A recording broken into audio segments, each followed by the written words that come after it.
hold on. I just realized something.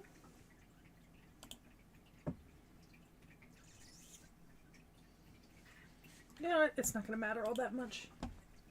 This isn't the count.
Alright, I don't know if the sound's okay, but it's definitely catching me, so. Hey guys, Carlos and Zero Herrera.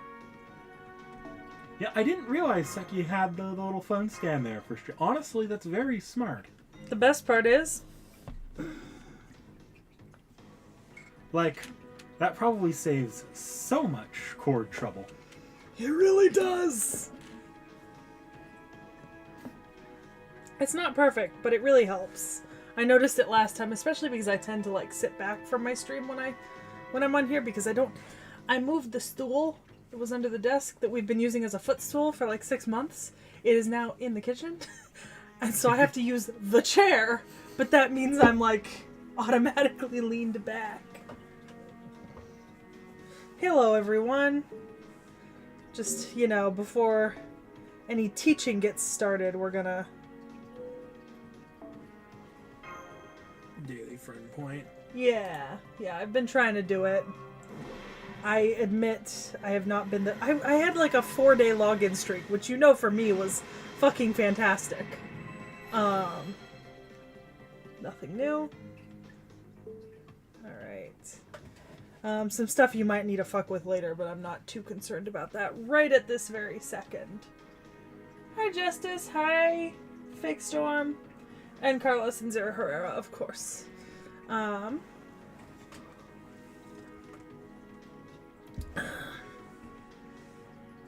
So we are here on this, the day of my daughter's wedding. So you are fast approaching the parts of the game where you at least kind of half need to know what you're doing. And while I sort of like a fifth know what I'm doing right now, as I've figured out ascensions and leveling up, and which attacks to send together, and how to trigger NPs. What we need to work on, though, is mostly going to be team building today, but also some... Yeah, because right now I'm just using the 3 most powerful servants I have. You're hitting it with a half-leveled berserker, which works for the point in the game you're at. Yeah, Coulter. Yep. Most of the time. Yeah. Well, Coulter's as fully leveled as I can get him right now. Yes. So, well, we're going to cover a few things, but first things first, I probably should have covered this with you, like, a long time ago, and I don't even have this in, like, my little lesson plan for today. But I see your AP bar down there with 997 AP. That's how many times I can run chapters, right? Yes. That's what I thought.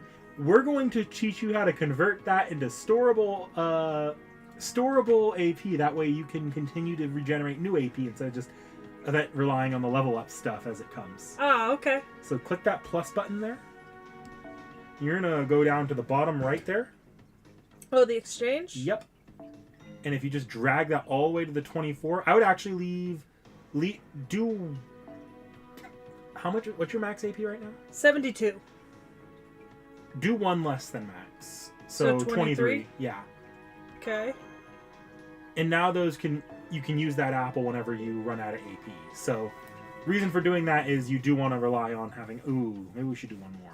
Because the idea is to drop you below the excess. Yeah, just do it one more, I guess. So yeah, that way you're still naturally regenning AP. If you're not going to play for the day when you do a daily login, I do recommend at least doing that when you can. Okay. Like I said, I tried. I had like 4 days going. Yeah. And then I forgot about it. You have a limited amount of those, by the way, but you get them by playing the story, so feasibly I still haven't run out of those, so... Okay. But the actual first thing I had written down here after watching some of your streams... Oh, no. Just big note, all bold, all caps, level mash. Oh, yeah. What's your mash sitting at right now? She's in servants, right? Yeah. Why is she not filter there? on for your 4 stars, I think. You might have done it when I asked you about your 4 stars. Oh. Mash right now is a 3-star servant. So, yeah. Oh, there she is. Up. Right now, she's level 30. Where is she? Above Lomling. Oh. So, you don't have any EXPs right now. I don't think I Totally do. fine. Yeah. We'll get to what we can do in a minute. Yeah, that's all I could do.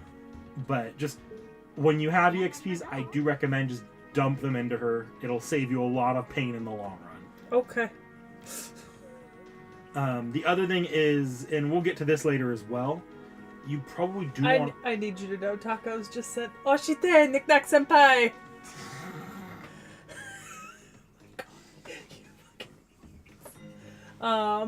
Yeah. Alright. You probably also do want to start worrying about skills on MASH sooner. I'd say you don't have to worry about them quite yet, but leveling MASH's skills will be helpful when you get to stuff where, not necessarily when she's what you're forced to use, or when you're only forced to use her, but when you're forced to have her in your party, it'll make those fights go easier. Okay. I haven't had any of those yet. So, the next thing we're going to do, because you haven't touched on this at all yet, before we go into any, special team building, I want you to go into your menu. And I want you to get a formation. Go to your party setup. So, we're going to teach you how to use craft. Oh. Yeah, you're right. You did say these get cut out. It's fine. It's still showing here, and it still shows for them, so it's fine. So, you're going to... You see those blank squares under all your servants? Yeah. That's where your CEs go. They're basically equipable items. If you click into that square, it'll pull up your full list of CEs. Each of them has an effect. Oh. Some of those can make things easier. Can you go into your how am I sorting these? Go into your quick level. We're going to sort them by rarity. Level's not going to mean as much to you unless you have like max level. You're primarily going to... The best ones are usually your 3 or your 4 and 5 stars. A couple 3 stars I'll point you to. Holy shit, you have Honey Lake. I don't know what that means. It means you'll have an easier time with some boss fights. Ah, okay. Which one is that? And should I equip it to Tamamo? The one with Yang, or right? Koyan? This one? No. This one? No. This one? To the right? That one? Nope, next one. That one? That one. Okay. So, it's not some...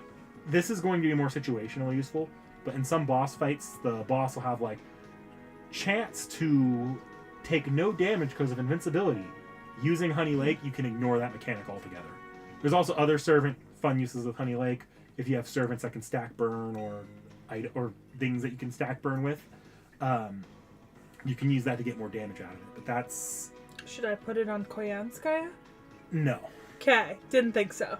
If anyone should have that, your DPS should have that, so Coulter. I was gonna say, yeah. But again, it's not what you need to worry about right now. Okay. Can I have you scroll down? Because this is now going to be by release order. I need to see which of the classic, like, launch 5-star CEs you have. Oh, scroll up a little bit again. Oh, fun. You have neither of the big game-changing CEs, which is fine. But I think... Do you see that one there at the bottom, to the left of the middle left at the bottom? This one? No, other one. That one? Other side. That one? To the left. So that's a pretty good stalling CE. That'll just give you a decent chunk of C stars every turn, so you get more crits. That's the kind of CE you probably want on Koyan more. Okay. And then, I don't know. Actually, can you click that first CE there? Okay, that's a newer CE. It's pretty good. So it's going to start your NP bar at 40%. And you know how during the stream you brought up the 100%, 200%? Yes. That's built into how many copies of a servant you've pulled. So if you pulled more than one, if you pulled 2 or more, you can go up to 200%. If you pulled 3, or sorry, if you pull 5 of them, so you can go up to useless for 300%. Coulter for me. No, actually. So Coulter can't hit that 200% naturally. This CE, for the first time he drops his NP, will increase it to basically 300%, which can also go up to 500% if you put 2 NPs before that. Oh. So that's a this. really good CE to have on Coulter. Okay. Alright. And then, I guess at this point we probably should just tour the CEs a little to see what you have here. And show you Yeah. what they can Is do, there 'cause somewhere else to access them that would be easier, or should I just stay here? if you click out, click OK. That'll save your setup, because that's Yeah. going to make you a lot quicker to get things done in early fights. But go to Spirit Origin list and go to Craft Essence. We're going to filter that again by rarity. Oh, nope, that's a... Sorry, I meant order, So, I guess just from top down... Just... Hang on. A very important question has come in from Gruffles. Yes, I have. I'm throwing a watch party for the Vengeance Saga. I know all of the songs by heart. NikNak knows this. He has to listen to them when we drive places together. Yes. Sorry. Okay, so CEs. So if you click a random CE, I could tell you like what kind of application it would have. Increase buster card effectiveness by 8%, 40%. Oh, we're gonna do something real quickly. Okay. Is it something to do with the fact that I have like 9 of those? Yes, definitely. Okay. You must have got this on the T.H.E banner because you were pulling it for a out recently, and it's a newer CE. Yeah, that must have been. Yeah, I got a lot of stuff on the T.H.E banner. Leave this for a second. Okay. We're going to teach you how to max limit break CEs. Go to enhance like you're upgrading a servant. And now click Craft Essence. Okay. And you're going to order again by rarity. I was going to say if I could find her, yeah. So now you're going to click into like you're adding EXPs, and now don't select anything other than 4 more copies of the same CE. You might need to unlock it using the lock function. How do I do that? Left of the screen, middle. And now just unlock 4 of them. Click the top one. And now select those 4. So that'll raise it to 100. But also, before you click enhance, can you hold down on the big CE? Just hold down on it on the normal. Don't untap. So you see how it says 40% there, and you see the numbers? Those are all going to raise once you hit level 100 with it. Okay. Or once you hit 100 as the max level. 4 stars, it'll hit 80, and it'll decrease depending on rarity, but for 5 stars, it's 100. Click close. You'll be able to, and now click close again. It won't undo your selection. And then just click enhance. This will raise the cap to 100, and all of the effects will increase as well. The big one being the 40% NP starting charge is going to become 50%. This will give you a lot quicker of a start time, and this is another really great CE that you'll be using. Oh, yay! I love it when I get a super success. So hold down on the big CE again. So now it's 50%. Ah. And it also increases your just general damage. So basically, you can pick between your face cards doing more damage and starting with a higher NP gauge at the start, or you can start with a lower one because you haven't max limit broken the other CE, a lower NP gauge, but it'll do more NP damage. Okay. All right. So let's go back to the Spirit Origin list for CEs. I don't think I saw any more that are like that. Formation?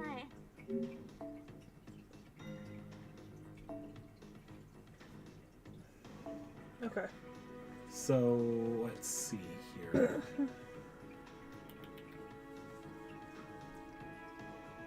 So I guess just if you select another one, it's just going to come down to, because there are so many CEs. I'll show you some of the highlights in a second after you look at your big ones. But these are the kind of things you just have to familiarize yourself with, and sort of once you get more used to your servants' kits, know what works with what. Yeah, I'm just gonna have to do some reading. Yeah. So if you scroll down, I'll highlight some of the lower rarity ones that are useful. Click the Sakura CE there. This one? Yeah, I don't remember what that effect is. Okay, that's not useful on some of your servants. You can get some stuff out of it. That's not the one we're looking for necessarily. Keep scrolling down. Oh wait, I know what we're looking for. Scroll up again. Sorry, I think I might have missed it if it is here at all. Alright, you don't have it, which is fine. See if you have another one of my favorites. Here we go. You see the CE with the guy that was in case files next to that. Him. So this is Necromancy. Really fun CE. Basically, when you die, you have a random chance of not dying for that servant that has that. Really good on certain servants, like Mash is a famous servant to put it on. I wouldn't recommend it on Coulter, because that'll actually get in the way of one of Coulter's own guts. Yeah, I was gonna say Coulter already has guts. I unlocked it recently.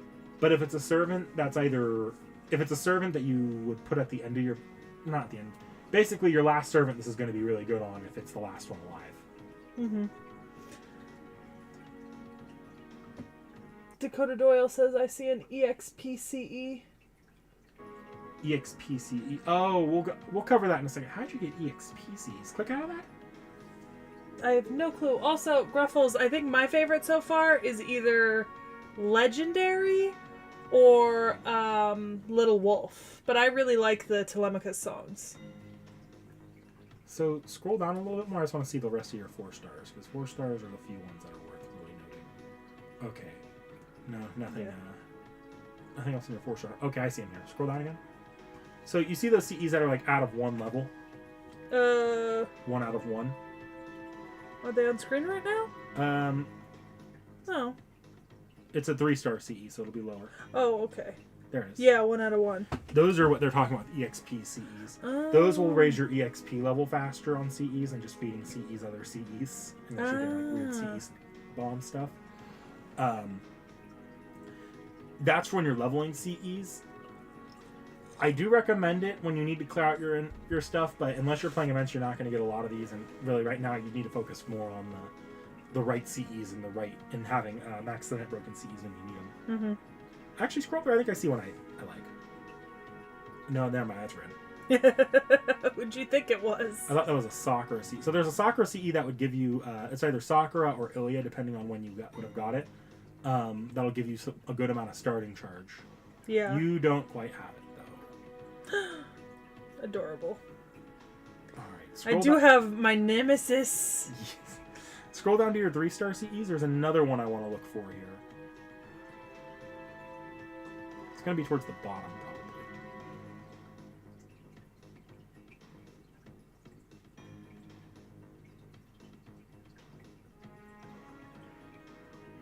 There it is.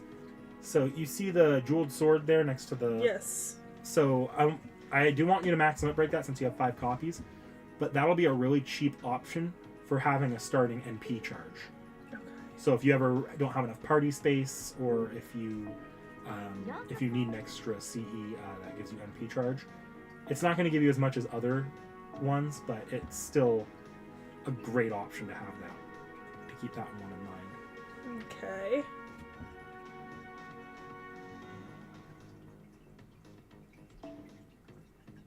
Four again? Or no? Yeah, just 4. The level cap will be lower, but that doesn't mean anything for the effects. Okay.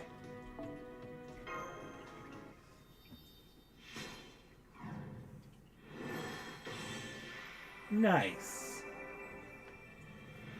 Oh, the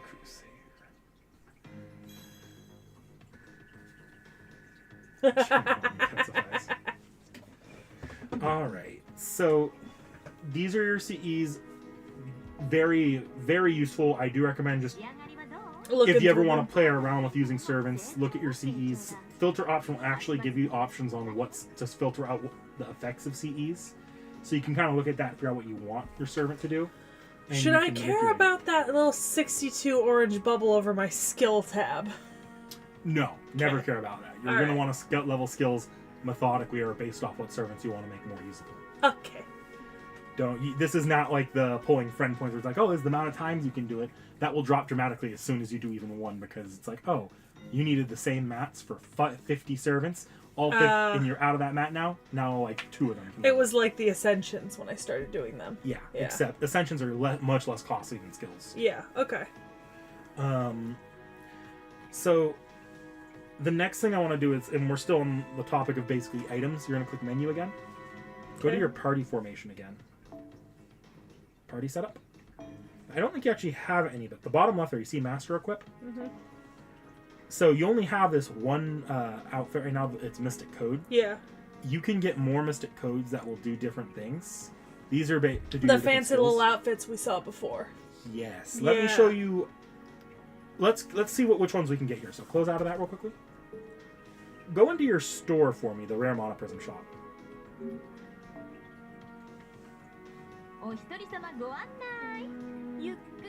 That one? Yep. And now you're just going to buy anything that has a line through the price. If there is anything. Because I don't know what there is at this time.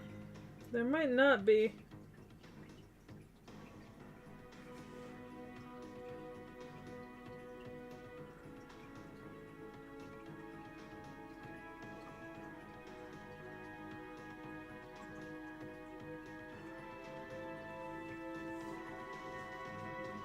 I guess I'm only halfway through. There probably isn't, but what you need to do, it's not that bad that there isn't right now, actually. You'll get more Rare Monoprisms later, and the stuff that you want to get there, you can get pretty easily. Alright, yeah. You're good. Yeah. Okay. I just wanted to check. So click close. And now you're going to go to the Coltea gate. That's just going to be on your main menu.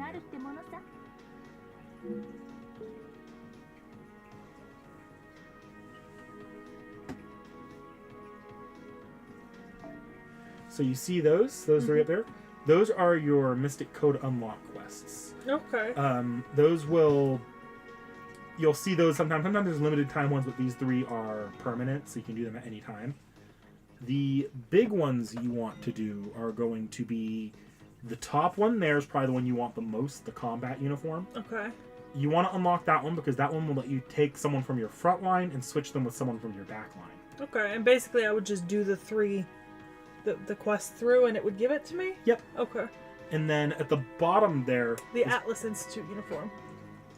Actually, they all 3 have some interesting effects, but the Atlas Institute uniform, that one, if my memory is correct, will let you decrease your skill cooldowns by 1 on 1 servant. It's not something you really can do much with right now, but in the future that's a good one to have as well. Mm-hmm. And then I don't remember. I think Mage's Association uniform has the ability to reshuffle your hand. But there are servants that can do that. I wouldn't worry about the effect too much. That's all randomized. So Okay. the big one is that first one. All right. So all right. So next. Okay. So you've brought up a few times that you've hit the cap where you can ascend servants. Well, Certain servants. Yeah. Like I don't have all the items necessary to send certain servants anymore. I did like a bunch of them, but I don't, because I went looking after, I think it was 2 London streams ago. I went looking at my ascension list, and I had a bunch of ascensions available because I'd accumulated a ton of stuff. So I went through and I did like the servants I used in my front line. So I tried to do Koyanskaya. I did Coulter. I did Zhang Yu because he's like basically the strongest character I have on my back line, right? And then I did Fion because I wanted to use Fion in the future, right? And I'm not using him currently, and so on. And then I just started going down the line of servants that I wanted to use, if I had the materials. Oh, your Coulter's level 80 already. That's good.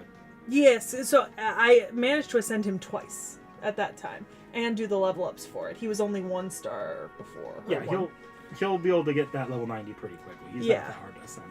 The big one I want to touch on right now is Koyanskaya. Yeah, she was never available for me. So Koyanskaya is not going to be easy to get because that item there, that's not an item you get till after you beat the entire main game and hit end credits, the first part. Okay. So can you buy it? You can. We want more of that item because Koyanskaya is going to be one of the most useful servants in making more of your servants just playable. Okay. Go to so there in JP right now. There's a button that'll eventually come to NA that'll let you just go to the store from there. It'll let you go to the store or any nodes that you've unlocked.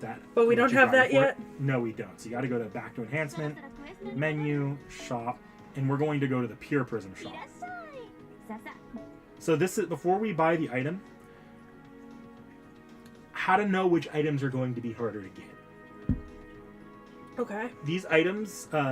You see how there's the cost of 1? Yeah. Eventually it's going to increase to 2 and then eventually 3. For me personally or Just, right now? Oh, I see the 2. Yeah. Okay, I see this 2 starting. So outside of like the statues and the gems. Oh, yeah, okay. Outside of statues and gems, these are ordered by when they came out. So in order to, as you scroll down, you'll see these are like Proof of Hero is the oldest one cost map, and if you were to scroll back up to the bottom of the ones of the 1 costs, that's the newest one to come out. The newest one you're going to have the fewest chances of getting before you for a long time unless you're playing events. The only other way to get mats is to play events, and even in story the drops aren't going to be that great. Okay. That's why a lot of people recommend playing events, or at least tapping into them, because events have their own in-game shops separate from Pure Prisms. Pure Prisms are very limited. You will get a lot more later on, but you do have to be careful what you're buying. I would say right now, I'll tell you what's the map cutoff on each of them. If you scroll up, the Deadly Poisonous Needle there, that'll be that's like, if you want ones I don't recommend buying, that's sort of the last one I don't recommend buying. Anything below that is fine. And then if you go down to 2 stars, or 2 costs, I want to say scroll up. Sorry, I might have missed it. So I'm going to cut you off at, scroll down again. Or I'm not, you could technically buy whatever you want. Yeah. You'll just run out of Pure Prisms quickly. But the Great Night Medal there, that's another one that you'll get a lot as you play the story like that, because that one unlocks Camelot. Everything below that's going to be a little bit harder. Okay. Going down to 3.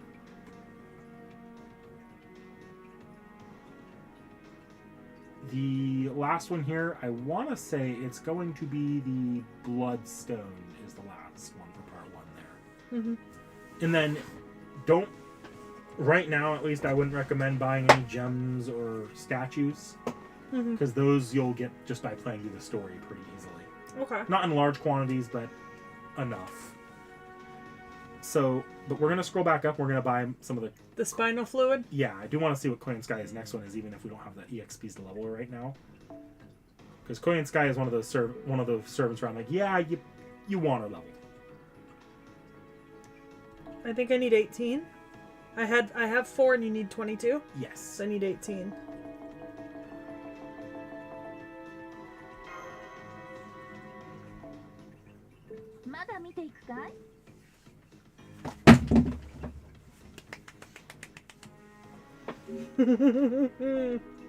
Yes, Dakota Doyle. Fucking pages.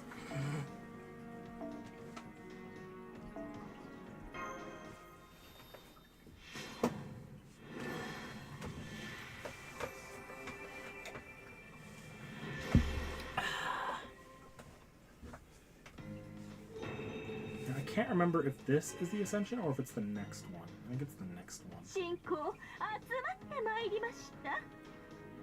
光の小屋すかやとは何なのか。あと少しで開店です。Okay. Oh shit, that's a lot of materials. Yeah. So this is gonna Good God. either gonna take you more pure prisms, or you're gonna have to wait a little bit for these. Because I think both those are still part 1. I think that's America, and you can already get the stakes. Mm-hmm. But it's gonna take you a second to accumulate enough mats for this. Yeah. It's up to you how you want to go about this, but I will say, do you remember how I told you to drop Merlin's skill on Coulter? You smacked one with Coulter and it did a shit ton of damage. Yes. Koyan has a very similar skill once you ascend one more time. That'll give you the ability to buff Coulter's, or the Buster card's attack. Mm-hmm. The damage on the Buster card. If you ascend one more time, you will get that skill. So along with leveling Mash, I do highly recommend leveling Koyan Sky. Like, those are probably your 2 highest priority levels right now. And just so chat knows, NikNak has shown me where to go to farm EXP shit, so I can actually level the stuff I didn't get to level. So that will be probably on a stream upcoming, as I'll just be sitting there tapping through. I wouldn't recommend for EXP, to be honest. You'll notice you're getting EXP just casually playing through the story. That's true, yeah. Right now, it's not a big deal for you, but if you ever stick with the story. just stick with the story unless you want to be doing stuff on your own time. That's fine by me. I'm fine just doing London. So. All right, so I assume I can leave enhancement now. Unless you have more. Yes. So, I added a section here for events. Actually, QP. QP is the other thing I need to get into. Go back to your skill. Go to skills. So, if you click it, just any servant's fine. We're not going to level a skill quite yet, even though you could. So you see the QP you have now? Mm-hmm. That's the amount of QP you need to take Culture skills from level 9 to 10. Yeah. So you need a lot more QP if you ever want to be working on skills. This does not come as naturally in the story.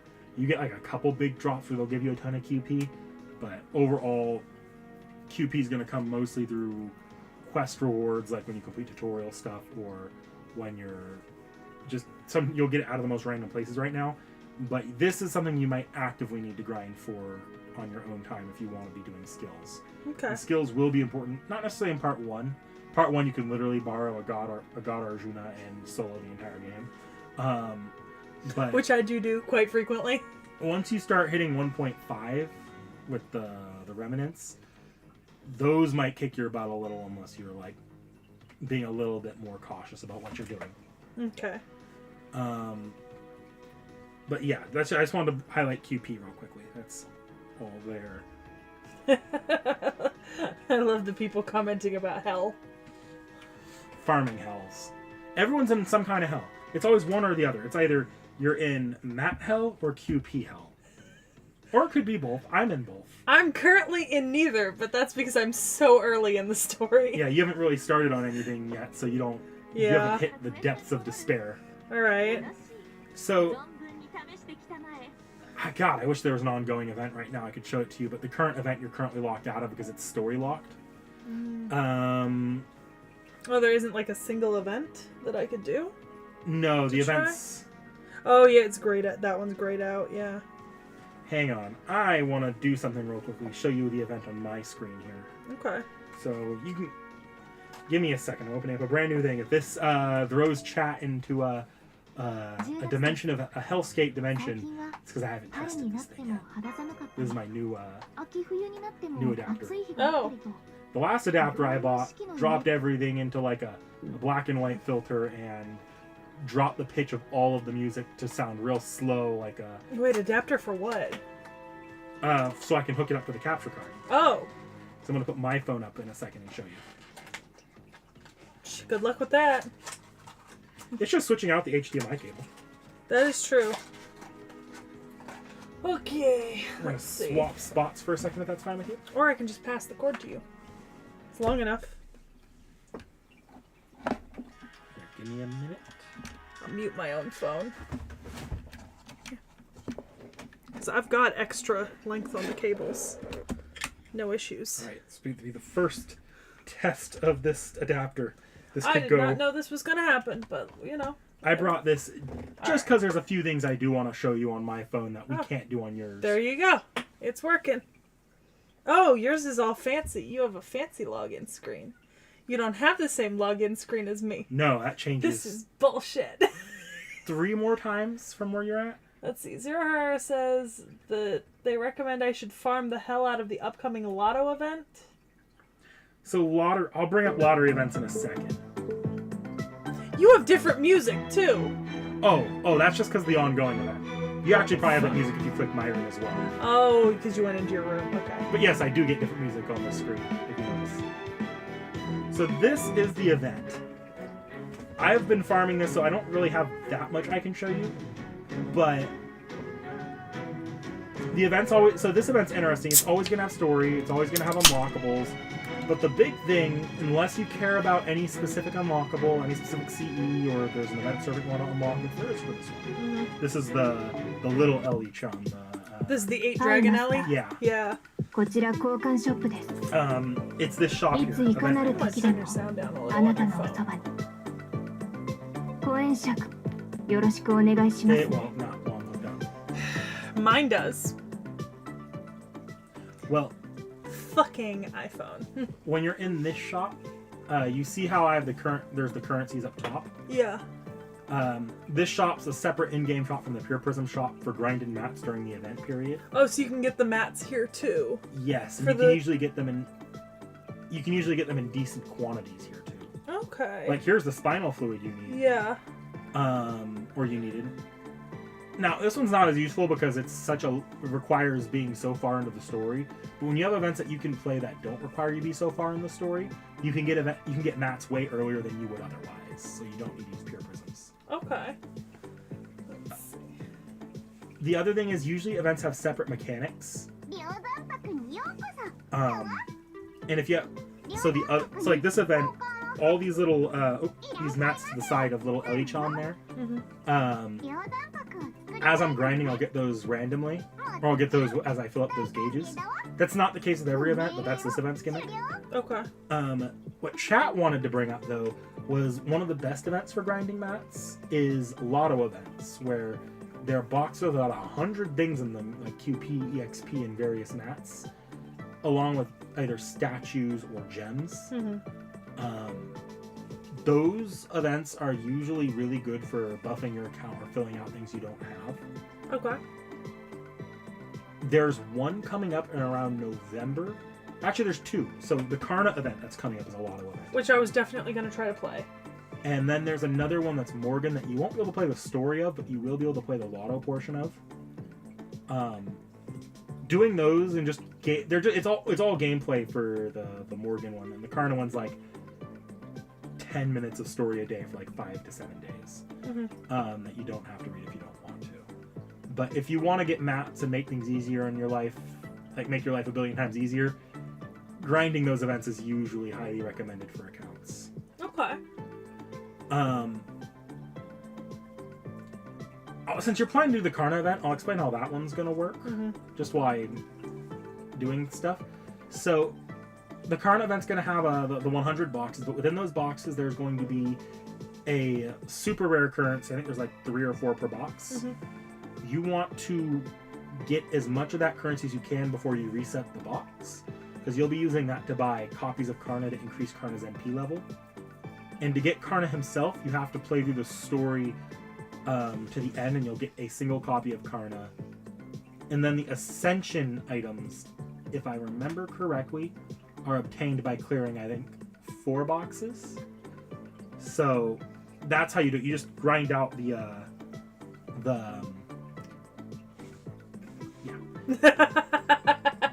you grind out the event and do the lotto, and eventually you'll get your Karna, so long as you finish the story. Okay, so I just gotta... There's another type of event, and this is the one with Satanta. Yeah. I like these events, but a lot of people don't because there are a lot more involved. This is the event you said that would be coming to NA next year? Yes. So I it's can what's get my called Satanta? a mission event. Actually, I could show you that too. Oh, because you're in JP right now. JP is an ongoing mission event. Should I worry about noise? No, actually, I think I have my volume. No, my volume's not off here. Okay. But it shouldn't... Yeah, it might be pretty rough right now. Okay. You might need to worry about noise. Well, if needed, I can just... That's not that. My JP's actually tuned for streaming usually, so... No, I meant, like, copyright and shit. Oh, no. Okay. This event's actually been given the clear okay to stream. Oh, okay. So, if I click into this event here...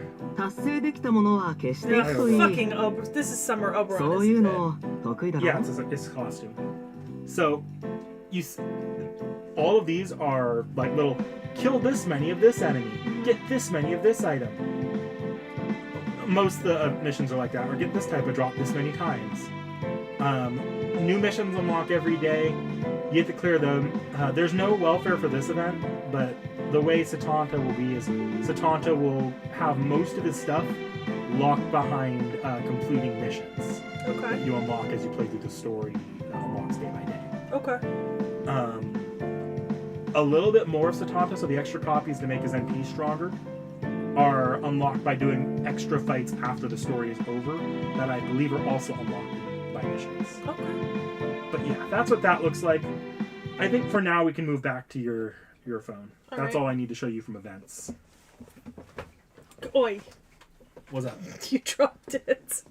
My bad. Alright, let's see. Oh, last thing with events that I didn't bring up, I don't really need the event pulled up to bring up. There's an item called Crystallized Lore. Yes. There are ways to get those without playing the events, but the events are going to be the cheapest, most efficient way to get those. I'm well aware of the existence of crystallized lore. You should have some, though, from tutorial missions, too, so it's not that big a deal, but you will find that you're capped at 9 unless you play events sometimes. Okay. Dakota Doyle says, shit, Kazura drop, hide the Sakura 5. Do you want to turn your sound back up for a little bit? Oh, yeah, I should do It's that. up to you. No, I should. Like, 'cause otherwise I'll fuck with my whole setup. Any other notes here on,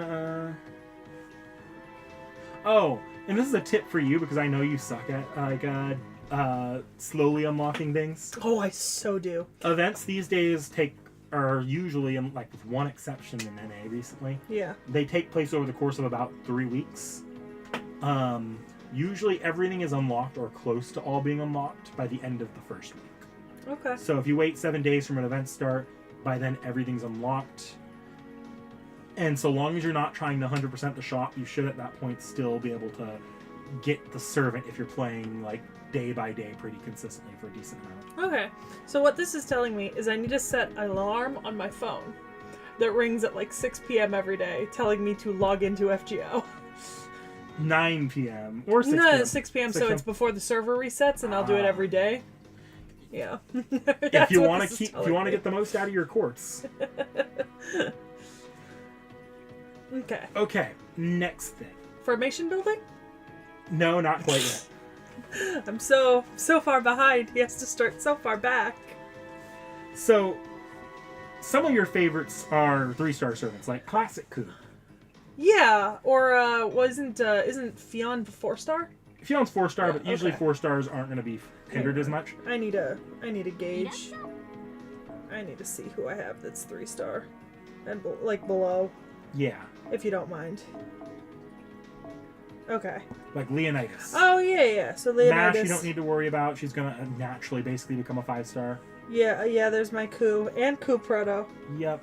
My babies. Any of your babies that are bronze or silver Some of them are still really, really good, but you might find that without a good strategy, some of them a lot of them will fall off. Mm-hmm. If you click out of here, click close. We're not going to be able to do it on any of them today, but click out of here again. You're going to go down to what's called Palingenesis. This is this is what your Holy Grails are used for. They let you raise the level cap on servants. They'll raise it by 5 until you hit level 90. Once the servant's at level 90, it'll raise by 2. Mm-hmm. It'll go to a max of 100. After that, you have to worry about these little shits.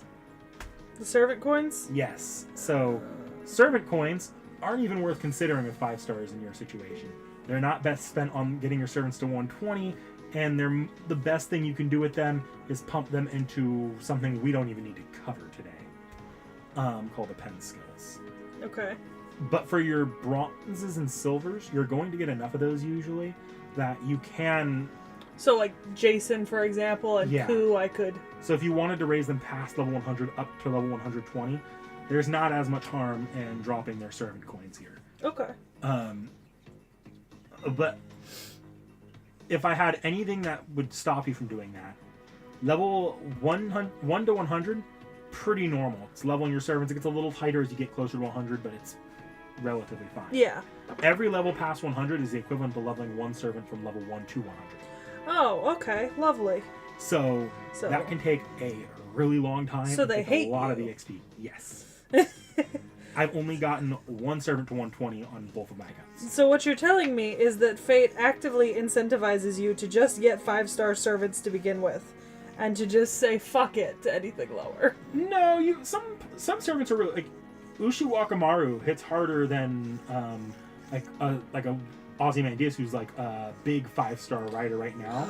If I'm not wrong, she hits harder than him. Huh. She has other drawbacks, but on one hit, she's going to hit harder than he does usually on one hit. Good for her. But I believe that's only... Yeah, it might be at lower levels, but some servants keep up at lower levels. Yeah. Some servants, you do kind of want them raised to that 90, 100. Yeah. It's just up to how you want to spend your grails. Yeah. Okay. So if you close out of here... Oh, and then 5-star servants, if you want to bust them, you can take them to 100. And that's not as big a deal as 120. Yeah. Let's see here. Okay, so the next thing I want to bring to your attention is scroll down, or actually scroll up. You see a pen skill? Yes. We're going to actually cover that a little bit. Again, there's one skill worth putting on a 5-star servant right now. Give that a second. But it's not reflected for them, and we can still see this screen, so it's fine.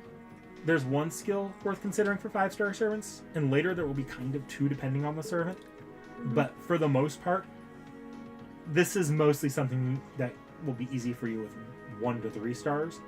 Click that and go to Ku. Go to Ku. Ku, classic blue Ku. So, okay, you've not pulled enough copies of him. But as you pull more copies, once you hit 120 coins, you can unlock one of those 3 skills. That second skill there, that when you unlock it, will let you start with 10% NP battery on him. Ah. Just off the bat. And then you can level that up to get it to 20%. Okay. And then, in theory, that could be combined with the Craft Essence card, and would those stack to get you to, like, 70, for example? Yep. And that's why I see people starting, like, some of the servants that I get on loan from other people start with, like, 70 or 80% or even 100%? Exactly. Okay. There is a CE that you can get that actually can, when you get 5 of them, will create 100% just starting. That, though, you don't have a single copy of that, and I've got, like, 2 copies of that on NA after years and years of playing, so... chances are not good. Later there will be a couple other fun ones. There will be a 4th and a 5th. Number 4 will increase crit damage. Good for higher level play, but number 5 decreases all your skill cooldowns by 1. Good for higher level play. That second one's the most universally useful one, though. Okay. Alrighty. But on 5 stars, if you're using a 5-star enough, that second one's actually still kind of worth putting in. So that's where you'd want to put your 5-star coins towards if you get them. Okay.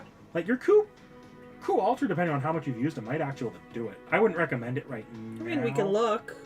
No, it doesn't look like it. He's like 1 Short. bond level short. Yeah, barely. But you want me to put into perspective how bullshit this system is real quickly? Sure. why I'm like fucking servant coins, and I'm sure chat popped off for a second. Oh yeah, they absolutely did. The bane of all players, a great evil. So, you know how hard you were trying for Dioscuri, you didn't even get one copy? Mm-hmm. To max out Dioscuri, get all the Append skills in 120, you know how many copies you have to pull? 10. 6. Okay. His NP stops getting better at 5. Okay. In 5 stars, that's kind of doable if you like, really are persistent and have a lot of disposable income. Which is not an option for me. I pull using no whaling. I've whaled a couple times, and I've only ever managed to pull off NP6 once. Who was it on? CL. Tsukihime. Oh, okay. It gets worse. Oh boy. Limited and non-limited servants don't have a distinction for 5 stars. It's always going to be 6 copies to maxing. Yeah. On 4 stars, though, do you know how many copies of a limited servant, which you need ideally, I believe, in less of to max out? 7? 50? Let me see. I should have written it down, but 83?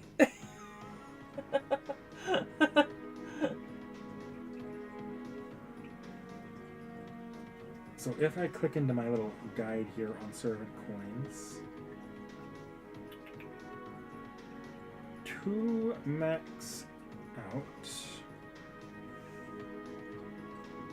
Yeah, that would be a little irritating for it to be 6 and not 5, and then you've got the weird extra copy. But I'm sure you could do something with it. I don't know.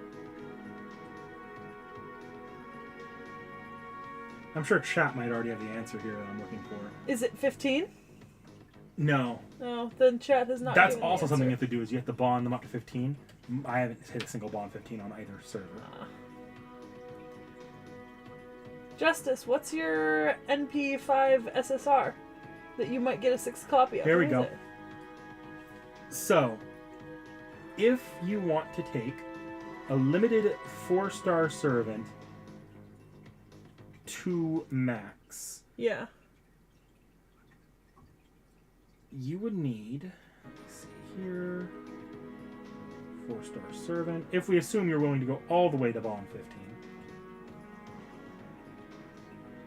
target level, you want to go to 120, all 5 appends, you would need a total of 10 copies of them. Oh, You would go to 20 if they're non-limited. okay. So, maxing out servants is not something you can do outside of 3 stars and lower. Okay. Interesting. Alright, so now is the moment we've been waiting for. Basic team composition. Justice says second Mothman is the person that they think they're going to get 6 copies of for their NP5 SSR. Have we done second Mothman? Isn't first Mothman Oberon? Actually, I don't know. Oberon might be second Mothman. First If it's- Mothman might be Qin-Shi Huang. Well, But we've that done also could be in reverse depending on the one that the community knows. but we've done Qin-Shi Huang and we've done Oberon. So if it's either of those two, I know them. And technically, while I do not care for Oberon, I would sell my firstborn child for Qin-Shi Huang. Well, And by that I Oof. mean Peachy. we actually will be talking about Oberon here in a second. Oh boy. So, let me see here. I have notes on what team building we can do with what you have in your account now, based off the 4 and 5 stars you have and 3 stars you should be able to get in servants we can touch. Yeah, because you had me send you a list of all my 4 and 5 stars.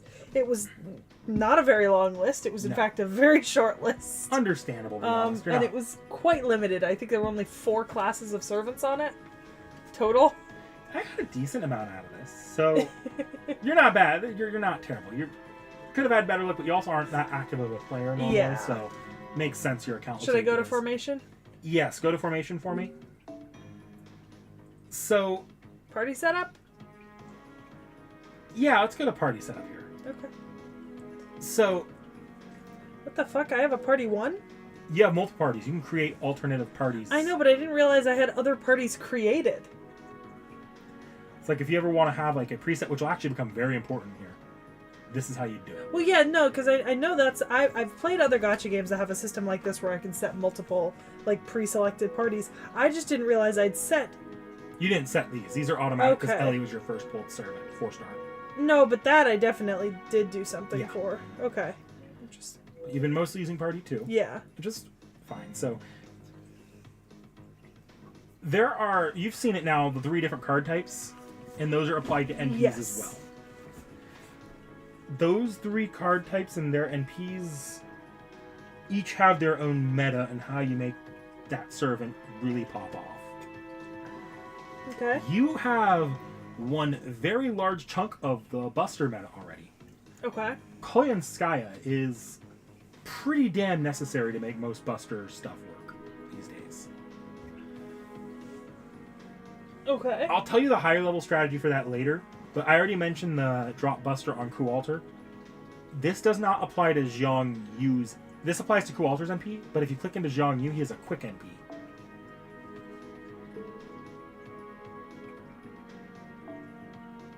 Do I have to... You have to hold it. I did hold it. Bullshit. Zhang Yu will either see less or no benefit at all from Koyanskaya's third skill if you're talking about his NP. Mm-hmm. The reason I'm focusing so much on NP and not the face cards, though, is because all 3 metas right now, their entire focus is being able to drop your NP with one single servant 3 times in a row. Okay. Because that's how many waves there usually are on a fight, outside of a few early game exceptions. So 3 waves, 3 AoE NPs, fight's over. That's how farming typically goes, and that's sort of the goal if you want to have your account more efficient farming wise. But even boss fights, getting your NP off as often as possible and as hard as possible is still generally what you're aiming to do. I don't know what you have. Let me see from your list here. Did you have an Arts DPS? Not level. You have Lancelot's. Yeah. Lancelot Sabers and Arts DPS. Yeah, And and then- I think he's at level 1. Because You I've also not have- put anything into him. Oh, you have Fion as well. Fion isn't... Fion I've put the most into. Yes, so... Now here's the kicker. Buster is pretty damn limiting. You don't have, I think, a single servant that's compatible with 3-round bustering. So, even with boss fights, what you're doing with Buster is going to primarily be make your damage higher so you can hit harder. Just you're only hitting as often as you can manage to get your NP off. To do this, with Buster, there are 3 main supports to worry about. There's Koyanskaya. Koyanskaya is actually mostly useful for looping. She doesn't have a lot of utility when it comes to making boss fights, either tanking their hits or Yes, I've noticed. dealing with them in particular. Or getting your NP off during boss fights. I've Unless the noticed servant's built for it. For all intents and purposes, she is the Shadowheart of my party. I have noticed. I also avoid Shadowheart when playing Baldur's Gate, even though she's a key support. With Koyanskaya, when you have her in the party, and once you get her that next ascension, your fun little trick is going to be kill the enemy before it kills you. Isn't that already my fun trick? Yeah, but you can do it more efficiently once Koyanskaya is good and going. And then what Merlin does, because Merlin's our next one, he's actually the OG Buster support. Merlin is doing that, but he's more built to do that. Because when you drop his NP, it offers healing, it'll give you C-stars every turn, and it'll charge your NP gauge a certain amount every turn. And his skills also have a lot of other things going, like he has a defensive skill that will give invincibility to everyone on your line, preventing anyone from taking damage that turn. Okay. Outside of Pierce Invincible being in play. So, right now, when you fight a boss, once you have that next skill on Koyanskaya, your best setup is actually probably Koyanskaya, a Buster DPS like Coulter, and then borrowing a Merlin. Okay. And that will get you through a good chunk of fights. If Koyanskaya is ever not struggling, or if Merlin's just not enough, the next thing you would want to do, and this is going to be more useful especially as you progress through the story and she gets better, Mash and Merlin is a classic combination that just keeps shit alive. Because Mash will make up for Merlin's defensive inadequacies, and Merlin will just heal the party. Okay.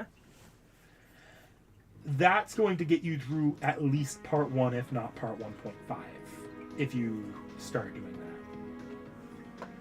The last one is mostly, almost entirely useful for farming, but is also kind of Koyanskaya's sidekick. Oberon. Having an Oberon, the list of servants that are good with Koyanskaya increases dramatically when you have an Oberon. For example, Arjuna Alter goes from being really fucking good to fucking snap the game in two by having Oberon. Because what Oberon does is he adds extra battery, so you don't have to. That means that servants don't need their own batteries to hit 3 NPs in a row. Not as often or not as high. Yeah. And he also... He has a skill that for 1 round and 1 round only will jack the damage up. It'll basically, like, double your damage output almost. So... On your NP. So... That's why Oberon is considered really good. Okay. If you ever want a servant, like, with your current setup that I recommend pulling, it's going to be Oberon because... And here is something that I don't think I've told you yet. You know who's a kind of low-key cracked servant who even I've grailed at this point that you have and you really like? Who? Cascu. Oh yeah, I do have one Cascu. Cascu isn't going to be good for you for a long time. Yeah. He's going to be actually quite shit. But I should put effort maybe into... Not necessarily. You don't need to worry about him too much right now, but like in the long run, and once you hit Avalon Lefay, so close to caught up to story, Cascu gets a buff that allows him to do something called black girl looping. Control your Oberon fangirlies. Shut up, chat. I don't ever want to read that word again. How dare you? So Cascu can do something called... You broke NikNak. You can do something called black grail looping. Black grail looping is, for lack of a better word, the holy grail of NP looping in FGO. Because, for one, black grail is a CE that just... It jacks your NP damage up a lot. You'll probably see some Arts NP servants on support using black grail if you go to your friends list. Okay. Not that you need to do that now, but Buster servants have a really hard time using that CE though, because Black Grail, unlike some of the other CEs you've seen, like the one I have you putting on Coulter, the one I had you maxing at break earlier, it starts you with no NP charge. It just gives you, like, I think it's an 80% damage boost on your NP. And Oberon, but you have to get to your NP first. Oberon's third skill, what it does is it takes all NP damage boosts applied to either craft essences, skills, master abilities, NPs. Anything that's an NP damage buff, Oberon will literally double the effectiveness of it with his third skill for 1 round, and that's what gets so much damage out of it. You know what? Possibly tacos. Very, very possibly. Yes, she did miss the anniversary Black Grail. You may or may not ever get Black Grail.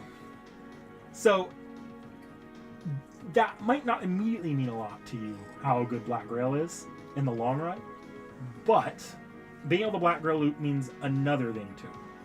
It also means, for Buster servants especially, you can loop without having any charge on any CE. So you can pick whatever CE you want and you'll always be able to 3-turn loop. Very few servants can do this. The only servant you have that can do this right now is Cascu in the long run. But other highlights include Melusine, eventually Archwade. I'm trying to think, Are there any servants I'd actually be pulling for or trying to get in the next couple of years? Gosh, I don't have the full list of servants off the top of my head. Yeah, because you know me, you know what I'd pull for. Yeah, no, I know what you'd pull for. You care about Tiamat much? Only if it's Draco. That's different. There's Draco and there's I Tiamat. know. I like Tiamat. I probably wouldn't spend a whole lot of courts pulling on her if she came up. Only because I know so I looked ahead at some of the banners, and I know in the next year there's some banners that I'm more interested in than Tiamat. That's fair. And to be honest, I play FGO for fun, guys. I'm gonna go for the characters I want. I'm not necessarily gonna go for game-breaking meta. Only because I don't even do that in games I do play to win. You've never seen a more inefficient Baldur's Gate 3 player than me. So, Black Grail looping's useful, but Buster servants just have a hard time with it. There's only a few servants that can do it. Just the ones that can do it, they do it well, and Oberon's going to... Basically, the less starting NP charge you need to do NP looping, the better. That's why I recommend Oberon, because he's just useful across all 3 team types. And even if he's not your favorite, he's going to make more of your favorites usable. That's fair. The same applies to our other supports that we'll get into for the other card types, but that's the Buster card type overview. Outside of weird servants that, like, there's 2 of, like Leonidas, who I think has a Buster NP even though it's not damaging, they're gonna... Those 3 supports, if you have them, will make every Buster servant better. Which, speaking of, just as a note to myself, I probably should have switched Leonidas for Fionn in this lineup a while back. I actually don't mind this lineup. No, because I haven't been leveling Leonidas, but I have been leveling Fionn. And now I feel bad. Having a defensive, like, backline's not a bad thing, though, especially when you're dealing with the Berserker. I know. Xiang Yu's really the star of my back. Zhang, so hilariously, you're like, you've got reversed of what most people would be doing. Most people, if they're, right, Coulter's a famous classic, what's called an anchor servant. Basically, where you put them in the back where Mash is sitting right now, and whatever your primary line does, he comes in, slightly harder to kill, and because he's a really big, hard-hitting Berserker servant, he's going to kill, or he's going to, like, push through just a little bit more damage that hopefully can kill the boss. He saved my my bacon more times on stream than I like. A few fights I should not have won, and then Coulter came out and won for me. Look, tacos over my dead fucking body. Georgios is not a meta servant. His name is... Being fair, you told me to pronounce it that way when you started getting hurt at the way I was pronouncing Fionn McMile. Maybe. I might have. Irregardless, I say Fionn.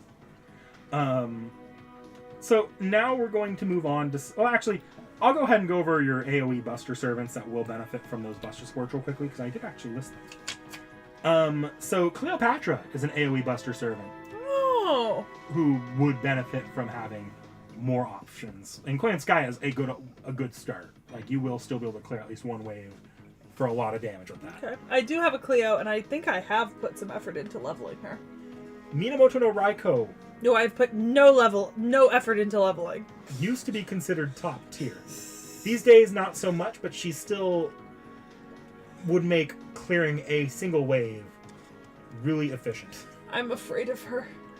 She makes me feel the need to find, like, parental support. To a lesser degree, you have Bathory and Siegfried at lower star rarities. They're not... I'm gonna be honest, I keep forgetting I even have Bathory. I'm not sure if you're going to ever level them, but if you do, they're in other servants you want to pair with the Buster I've been leveling Siegfried.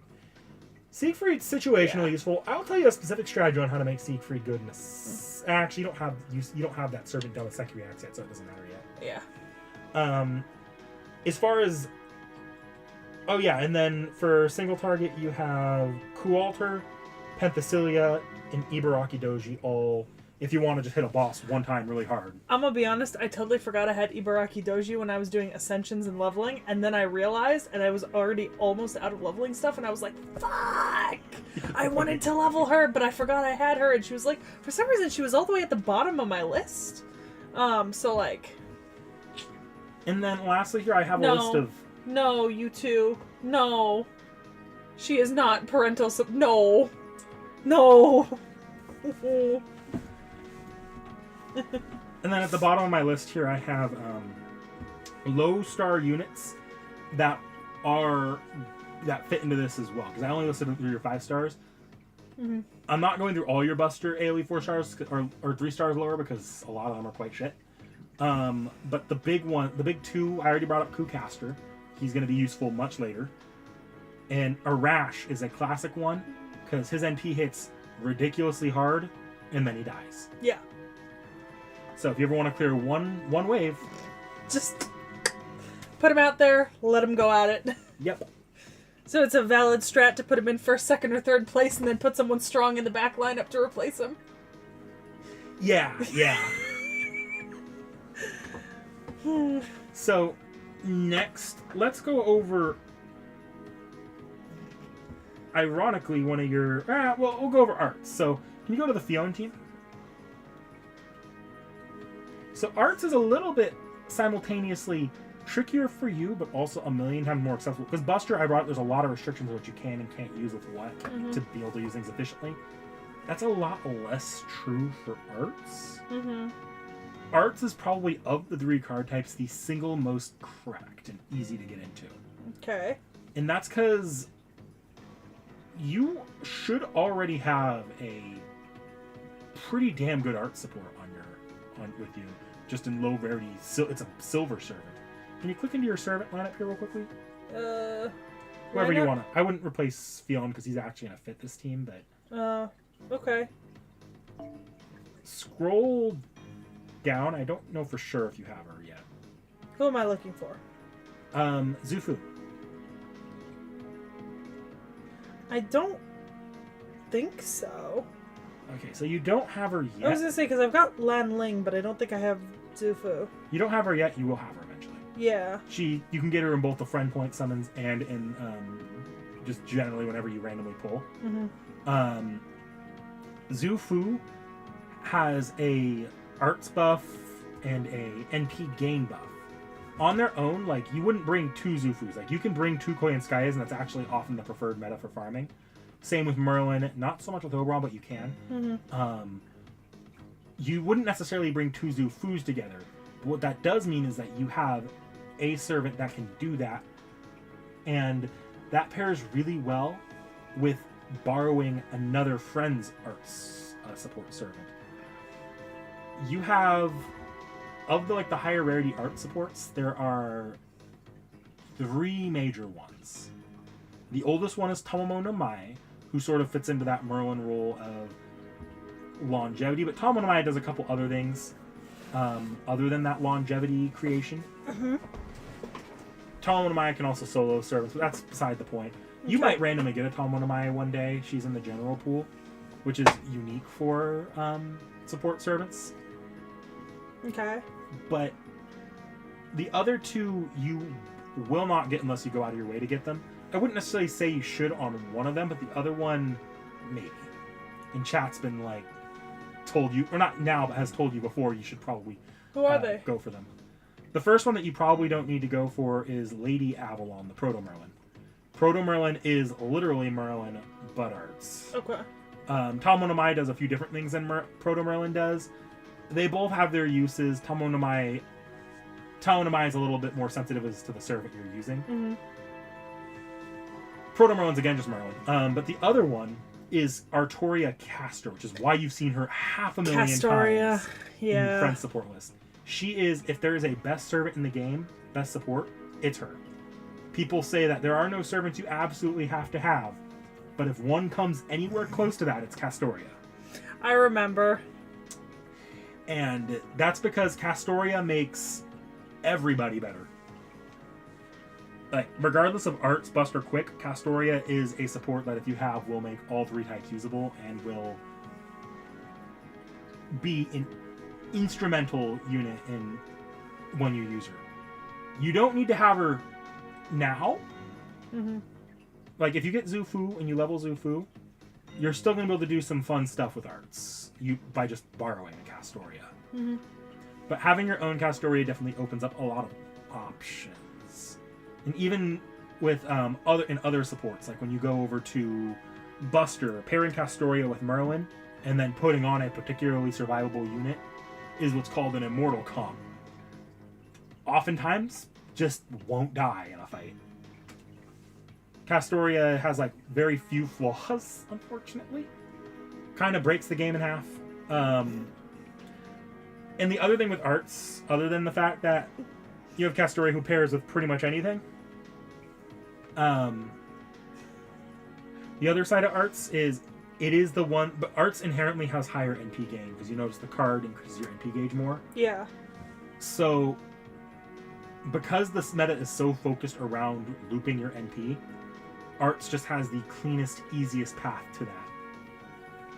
Buster has its own advantage. Like, if you have it fully going, Buster is never going to fail. Arts can, once in a blue moon with the wrong DPS, fail. Mm-hmm.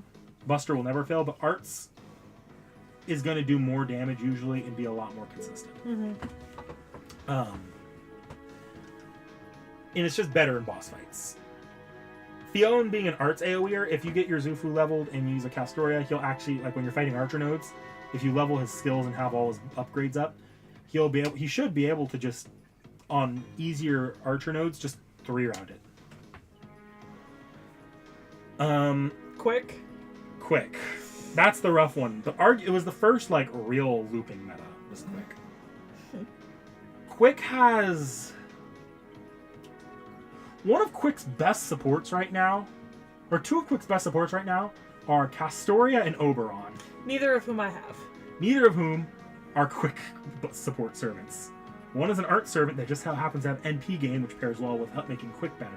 Yep. And one is a Buster servant that just has 70% battery and buffs damage, both of which Quick struggle with.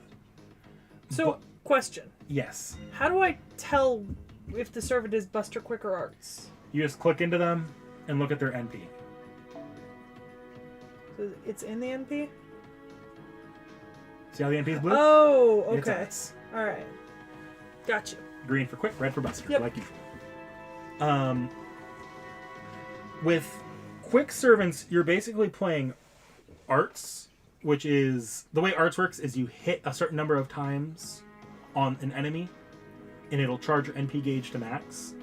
Buster's more manual, like, I have this amount of NP by using this skill with this NP. It'll recharge this amount, so I need to pull off 300% total, split into 100% increments. Mm-hmm.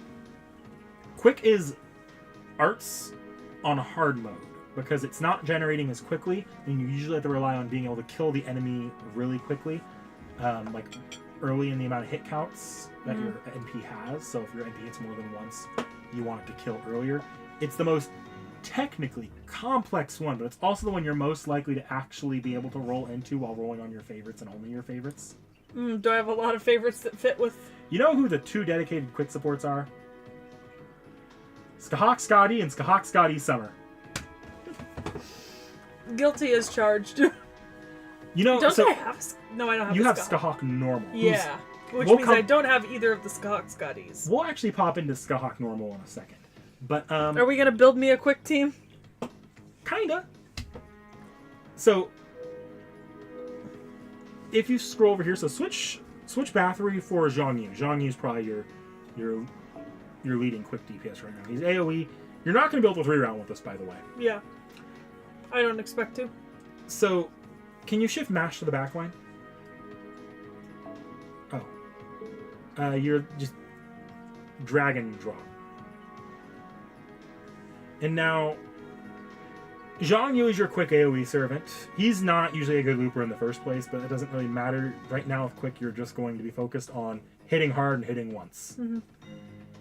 You'll be borrowing a Scotty normally, so that's where your support servant's going to go. For the servant there, Skahak. Because Skahak, if you look at her skills, her Quick skill, which you'll unlock, you already have unlocked, there you go. That's targetable on your ally. Like, you can put that on an ally. So if you want to make, say, Zhang Yu hit really hard, you can use that to supplement not having a Scotty. Another thing that could help with Quick. I mentioned Zufu before for art setups. Zufu having an NP gain up also helps Quick because that helps supplement one of Quick's problems, which is usually NP gain. Now, there are some times where this won't necessarily work out. Like, if you want to fight an archer boss and you want to use Skahak as the DPS, and she is best as a DPS usually, you won't have a Skahak to back her up, but that just frees you up to put, like, Clay and Skya there, because Buster supports tend to help Quick a lot, because Quick will generate the C-stars, and if you have a Buster support that then that then immediately drops Buster buffs on your Quick Servant. You don't have your NP, but you hit with a Buster face card, and it should do a shit ton of damage. Quick's just the most jank. You're more likely to be able to do that rolling on just your favorites, but it's the most jank.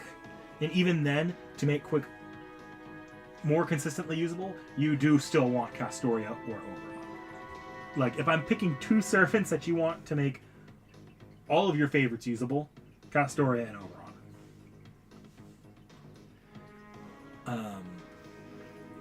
But right now, that's where you're at team building wise. Once you have Zufu, you can work on arts teams. Use Skahawk as a quick supplement for your quick NPs, and borrow a Skahawk Scotty. For arts, borrow Castoria, Proto-Merlin, or Talamo. And for Buster, once you get Koyanskaya leveled, you're pretty much all set by just borrowing a Koyanskaya, Oberon, or not. You probably don't want to borrow Oberon, but Koyanskaya or Merlin. So yeah, that's basic team composition. If it seems like that's not basic at all, it's because it gets a lot worse, and I'm not going into that today. Once again, I hate getting into gacha games late. It's just hard. You know? As someone who plays some gacha games that I started back when there was, like, the simplest of mechanics, right? It's rough, man. It's real fucking rough when you get in and the mechanics have already evolved like 7 different times because they needed to make them more complex 7 different times. Because then you're stuck learning like 30 systems all at once. And it fucking sucks, man. Oh. In fairness, this isn't the result of a lot of mechanical changes. It's a result of a lot of power creep. Well, that too. Yeah. The One Piece game has the same problem. The One Piece phone game? Yeah. Oof. Alright. So, the long-term goals.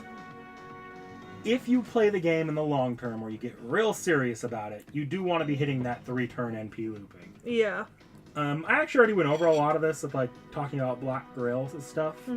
Another CE you want to look out for besides Black Grail is going to be Kaleidoscope. Or there's an alternate one like looks similar. It's anyway, when you get it, it'll be an 80% NP charge.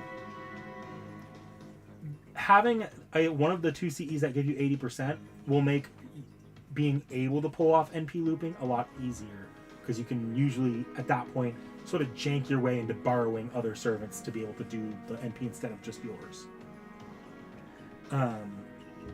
Yeah, but Tacos 1 year later is different from, are we 9th anniversary?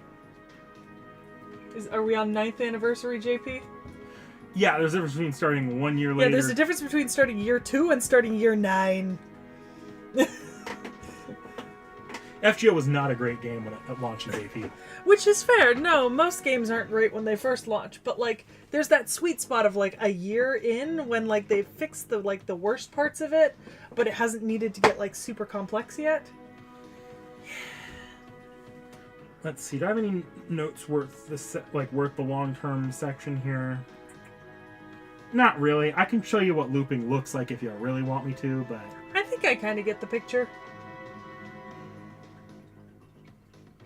Oh yeah, and then so this is the last big thing I need to stress that I wanted to stress today. My note here is just called, this section was called level your servants for the love of all that is holy. I know you slowly. are, but there is a point in FGO, I've shown you before, it's the Orc fight. Yeah. That's just a hard wall if you don't have servants level. Because if you don't have enough servants level, you're just not going to be able to beat that thing. Yeah. And then you're stuck grinding out. If you've only been playing story, you're grinding out probably 3 to 4 months of active grinding in order to get where you want to go. Disgusting. Whereas it's better to do it while you're slowly making your way through story. Disgusting. I mean, yeah. Look, I did it right before London. I'll try to keep leveling, as I go. I'll do MASH. Yeah, you'll make it far enough if you have MASH, you'll make it decently far. You won't hit that many. Mash can solo a decent amount of the late game, surprisingly. Yeah. Not the worst fights, but some of them. Yeah. All right.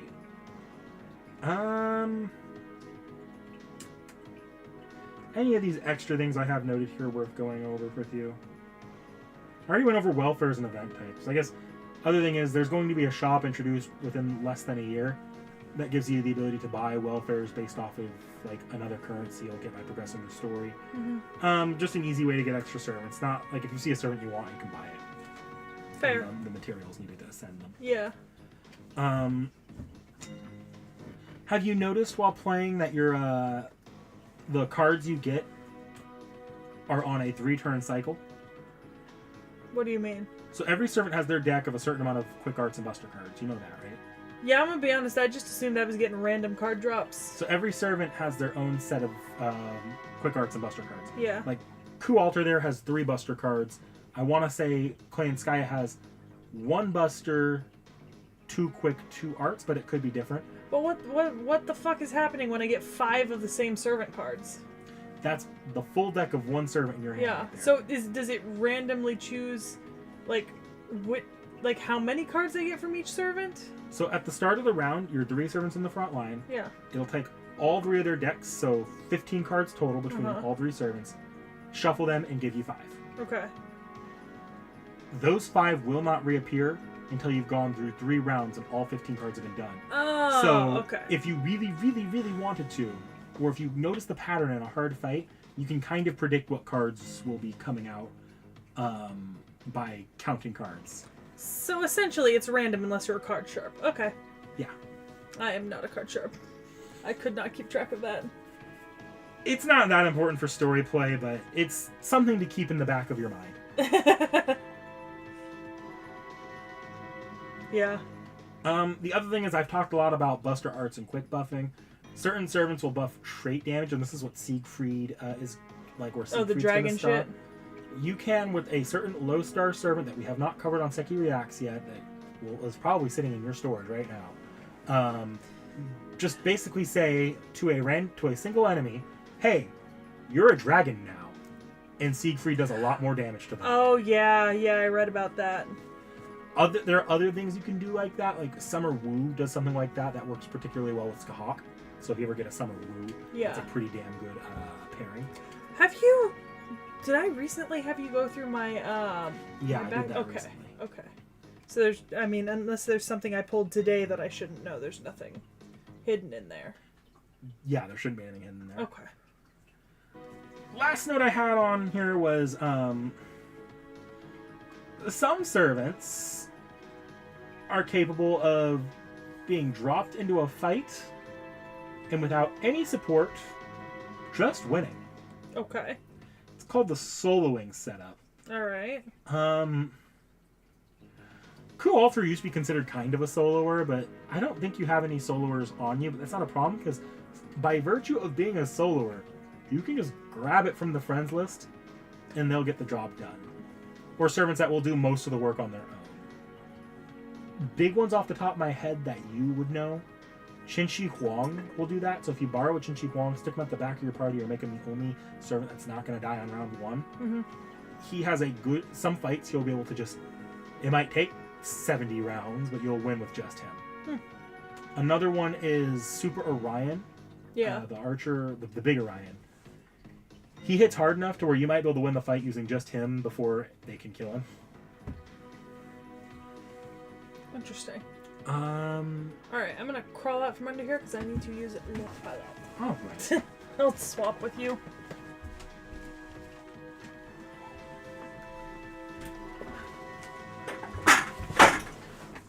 Oh yeah, I'll have to mention that one. Ushi Avenger. Yeah, Herc and Ushi Avenger. I think Van Gogh is basically just Super Orion with extra steps and a little bit better at being more balanced. So Van Gogh probably counts in the same way Super Orion does, which is only not really a soloer, but kind of a soloer. Didn't hear Nobel personified.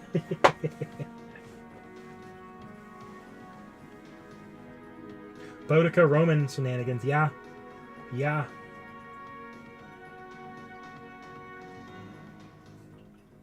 Oh, wait, how did I not mention the cheapest soloer of all time, Ku. Original Ku. Double Go setup is kind of dumb. We have not covered Gogi yet. We have not.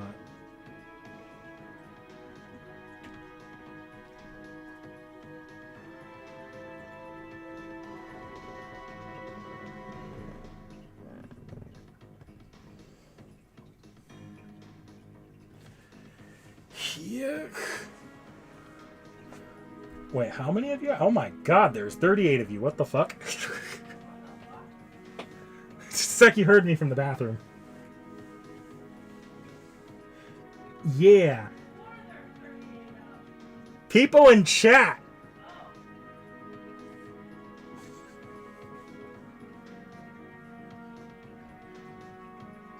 Any other like big solo servants that I'm forgetting that I'll mention the dumb team setup with that.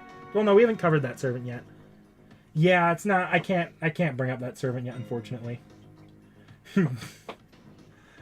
I am not a great FGO player. Have any of y'all tuned into one of my FGO streams?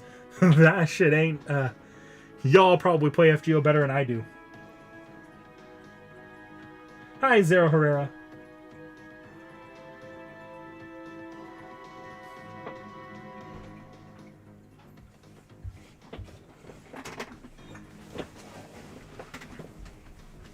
Just a casual double digits amount of people. Yeah, in I didn't chat. notice this entire time. No, chat's been popping. I assume we had like our peak 7. No, there are people in chat who I haven't seen in like months. Well, I'm glad to have you guys. Kill my fucking cats. So chat brought up a few other solo servants you would know. Okay. Herc with like the white snowy castle CE on him Okay. is basically Herc lore accurate. Oh. So you drop Herc, he's going to hit really hard, and he's not going to die for a while. Yeah. Ku, like your 3-star Ku, 3-star basic bitch Ku, Yeah. actually a surprisingly good solo servant. Nice. And let's see here. Oh, and then the Avenger Ushiwakamaru.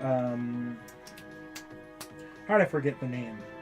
Oh, Kairo no Kagakia. Yeah, the one I really like. Yeah, she's like ungodly good at just not dying. Tacos, I don't mean you. I don't mean you, Tacos. I see you all the time, Tacos.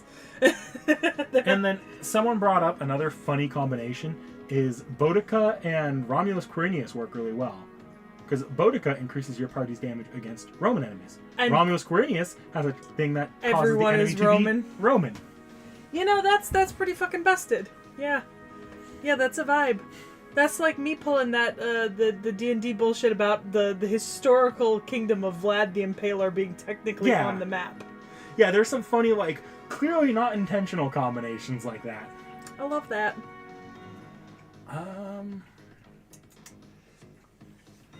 Alright, well that is everything I had prepared for today. Do you have any questions that you may have noticed while playing that you're interested in getting an answer to? Not a question during playing per se, but if I were to make currently a team with Cleopatra on the front line, what would you recommend? Koyanskaya. Okay, well, I'd recommend just honestly, if Cleopatra on the front line, you probably just want to double Koyanskaya that unless you're trying to fight a boss. Fight a boss, Koyanskaya Merlin. Yeah. Double Koyanskaya will give you at least one easy NP out of Cleopatra. Yeah. And it'll hit decent for one round. Interesting.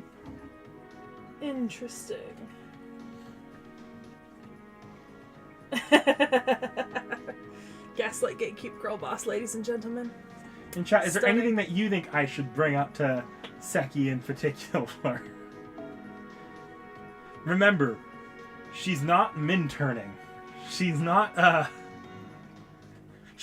doing challenge quests, most likely.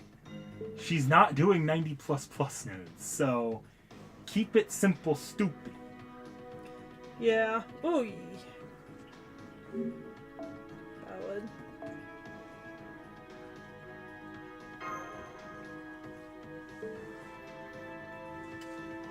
Coin Scout Summer Scotty is good with Cleo. Yeah, you can borrow Summer Scotty. I could see how that works really well. Cleo being an assassin's got, I think, more quick cards than normal. I think she has a slightly different deck for what you'd expect out of a Buster Servant.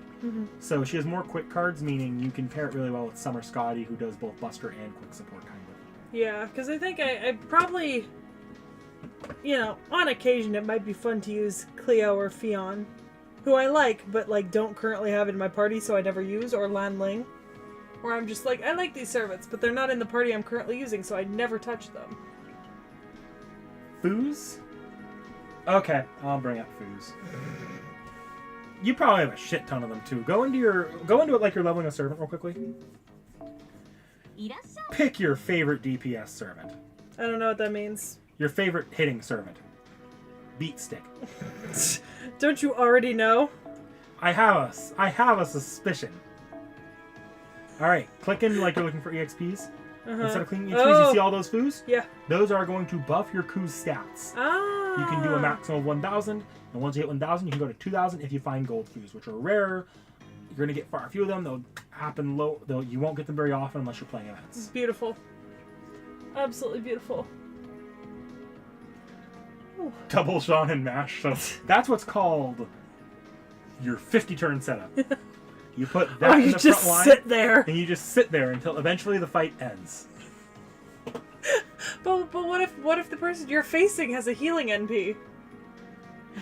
Not all fights have to end. Not all good things have to come to an end, you know?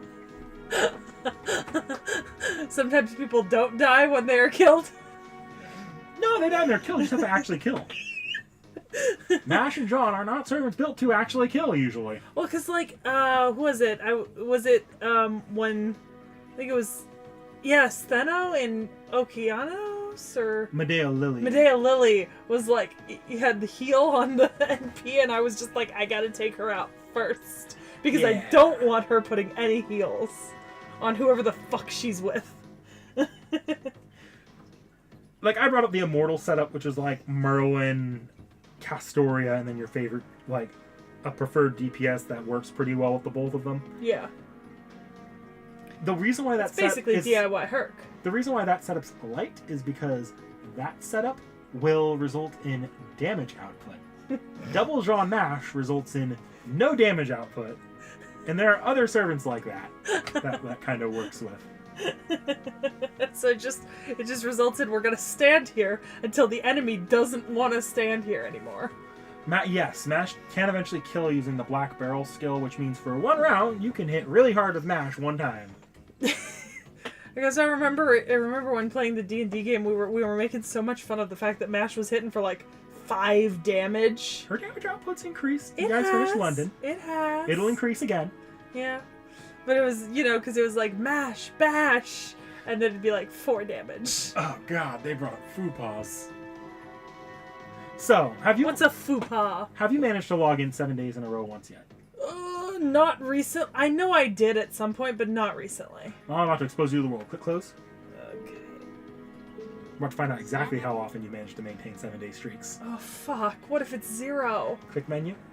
Wait, hang on. Before we check this chat, I had an older account than this that got lost forever when I changed phones. I might be thinking of that one because I also had different servants on that account. I got spoiled for Anne Boddy and Mary Read on that account. Stall. Okay. Alright, what am I doing? Go to enhance.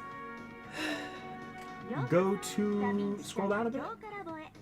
You're going to be going to command card enhancement. Click a random servant. Click a random card. You can buff how much damage that card does, and you haven't maintained a single 7-day login streak on this account. Because every 7 days, you get one faux pas.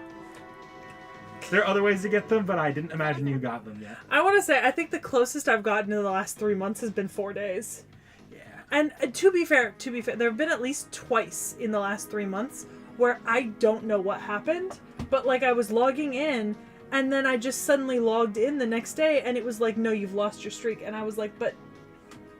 Sometimes it's just, the math doesn't math, right? You think you logged in after the reset, but you didn't. You logged in just before the reset, and you logged in after the reset the next day. Yeah. I've done that once or twice. Yeah. But so you're in luck. Fupas suck. No one likes them. No one really thinks about using them unless they're really trying to max out a servant. You don't need to worry about them because you won't get enough to max out one servant's cards. It usually takes like a full 2 years of constant logging in to get them off logins alone. And getting them off event bonuses slightly helps, but you still don't get very many of them, and they cost so much QP, people generally don't give a shit about them. I haven't done regular, like, daily login streaks successfully since 2 things. One, back when I was trying to get Don Quixote do Flamingo when he first came out in One Piece Treasure Cruise, right? And that was when we were in high school. Because I've been playing One Piece Treasure Cruise since, like, 2015.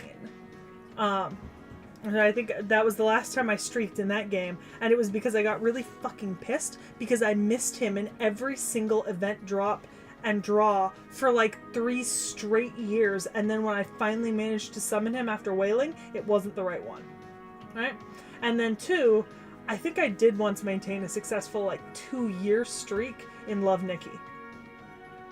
But I was still actively completing quests. I mean, but I hit like the cap of like there was no more game to play, and then I was just like, well, okay, yeah.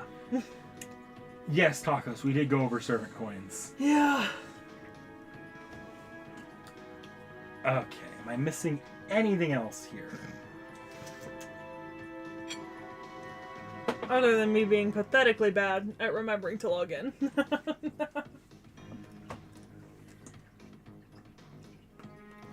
Oh, you know what? I may as well go over this. There will be times where you just unlock full-on extra chapters into FGO.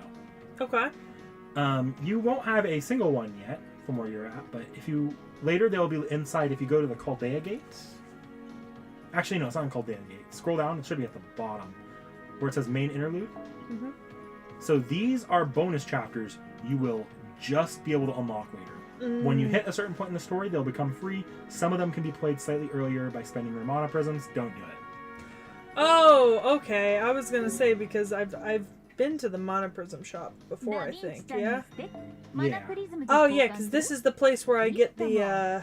Well, this is just regular mana prisms, which are whatever. You can buy No, whatever but you this want. is here. where I get that. Yeah. Because I buy those whenever they're available. You can also buy more EXPs here if you're ever really in dire, or not in dire need. I always buy them. But once you have if you have a decent income of mana prisms, you can buy them. But otherwise, I see right now it's C's or summon tickets make the most sense. Yeah. Rare mana prisms. If you scroll below pure prisms, that's the other shop. You get one of these by burning a 4-star or a 5-star servant. Ah. You can also get more just random, like some just random events will give them to you. And some so, login like, streaks will give them to you. will this just get me access to a quest that I've missed? Or Yes, like, yes. what are Some the of trial quests? So the trial quests are like basically this is how you can test this servant out kind of thing. Okay. But a lot of the then older ones, I've used those in One Piece Treasure Cruise with characters. They have like tester quests. a lot of the older ones had actual story introducing the character. Like, and some of them are actually pretty decent. Yeah. That are attached to them.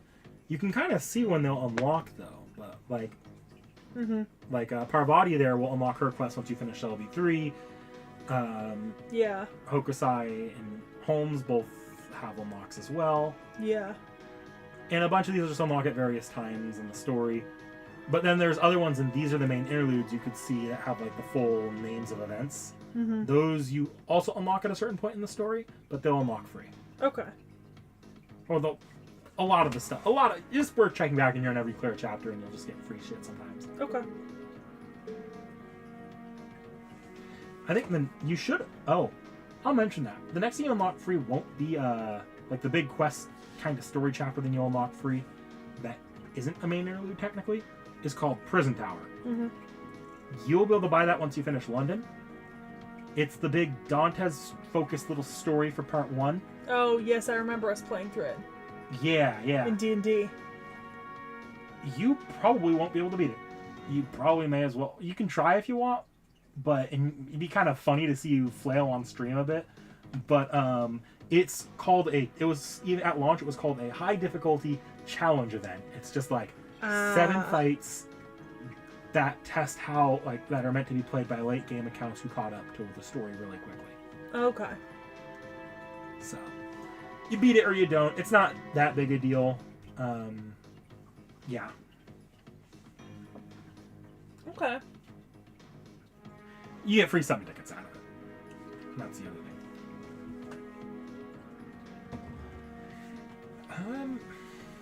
I think that's... Unless chat has anything they want me to throw in there, that's Pretty dude asked if you told me about Miss Crane's Clothing Incorporated. Go click menu. I think I've seen this before. Shop. Yep. That's what I thought. Down. Yep. Dressmaking? Yep. Just able to buy costumes. A lot of these you'll get for free by clearing certain parts of the story, but they still need mats to unlock like an ascension. Okay. Alright. Worth checking there every once in a while, see what free stuff you can get. Okay. Oh, yeah, I think I've brought this up to you before, but scroll up, go to the Chaldea Gate. Just remember to be checking back here for when you have interludes or rank ups. Looks like you don't have any right now. But like as you get bond up or as you level servants, you'll unlock some of them, especially once you get max ascension. Yeah. And it's worth... I'm horrendous at keeping up with these, by the way. But it is worth keeping up with them because those will often be buffs for your servants or free courts. Okay. Makes sense. Oof. You ready for the test? No. I'm kidding. No. I would need a written copy of the notes or PowerPoint as per my notes. I do have a written notes I could give you. As per my need for special help.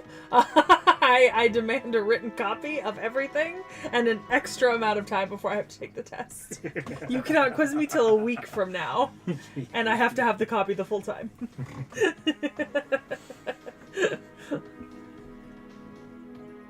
Bond lamps? I mean, so you've seen your bond level going up on servants. Yeah, when I complete like the levels up enough. When you hit 10, there's a way to go up to 11 and then go from 11 to 15. That'll get you extra servant coins and 30 quartz per bond level up. They take a while, but if you use a servant that often, it can be worth raising that cap. It's in the enhance. It's just a bond. It's like bond. I don't remember what the actual thing is called, but you'd find it. Bond level limit release? Yeah. And you can't do it on a single servant yet, but Yeah. you might be able to do it later, and if you're using one servant enough, it can be worth it. Okay. Getting to level 10, though, will take you a long time on its own. Fair. Oh, okay. Actually, I did have that in my notes. So one other goal besides if you want to make your account like able to handle most content besides just Castoria and Oberon, like just getting them, I would recommend having at least one servant from every class as a DPS. Have a DPS from every class level from the basic 7 classes. Yeah, currently I've only got... Well, let's take a look at that. Click into your menu. It could be 3 stars. Yeah. It's fine to be 3 stars, or even some 2 and 1 stars are fine. Go to formation. We're just going to look at your support setup. These are what you advertise out. We're only sticking with 1 right now. Just update it in best servants from each class that you have. Okay. Ignore first one because that's just an all. Like you've leveled Siegfried, you can put Siegfried or Lonling there. I've leveled none of these, but... I'd put Tell or Kid Gil on there. When you have on, we haven't actually done yet. Yeah. But I haven't done 2 of those people yet. Skahak is the best one, but you can put Fiona if you want. Skahak. Anything besides Blackbeard.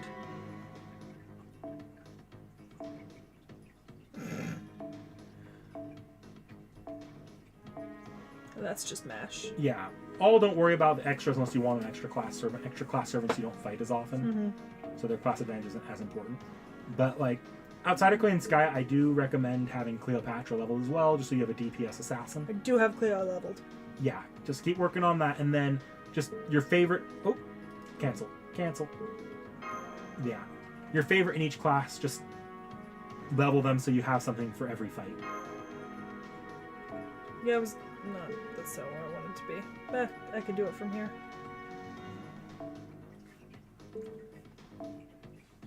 Yeah, see? Yeah. I have Cleo leveled. It's like if you have to pick between, say, leveling Ibaraki again when you already have Coulter and leveling Cleo, go for Cleo every time. Right That's now. fair. Or pick someone that you don't have a servant of that class leveled up, because they're just... For part 1, it's actually not going to be that big a deal. Again, part 1 can be cleared by just borrowing a God Juna. Yeah. Or borrowing a Morgan. Yeah, but like, that makes sense. Yeah, I guess there's also the AoE single target aspect. Yeah, but of I that, know the difference between an AoE and a single target. Yeah. I can read that. Once you and have figure one of that every out. class level, Yeah. then you can like, okay, now I want this class, but I want both an AoE and a single target. You can worry about that later. For now, just one of each class, and then once you have that done, maybe prioritize the type you don't have leveled. Respectfully, Kojiro can get fucked. Poor Kojiro didn't deserve that. But I certainly don't have Kojiro leveled. That's not one of the servants I have even close to leveled. Like I said, I went through and I probably should have been paying attention to classes, but I wasn't when I started doing enhancing. It's not as So- big a deal as it used to be, but I do recommend working on it for when you eventually do start hitting harder content. Yeah. I was gonna say. Yeah, okay. Yeah. So the big takeaways right now where you're at in the game are level Mash, level Clay and Skya, level 1 of each class. Yep. そろそろクエスト That に makes 戻る sense. よろしい存分に試してきたね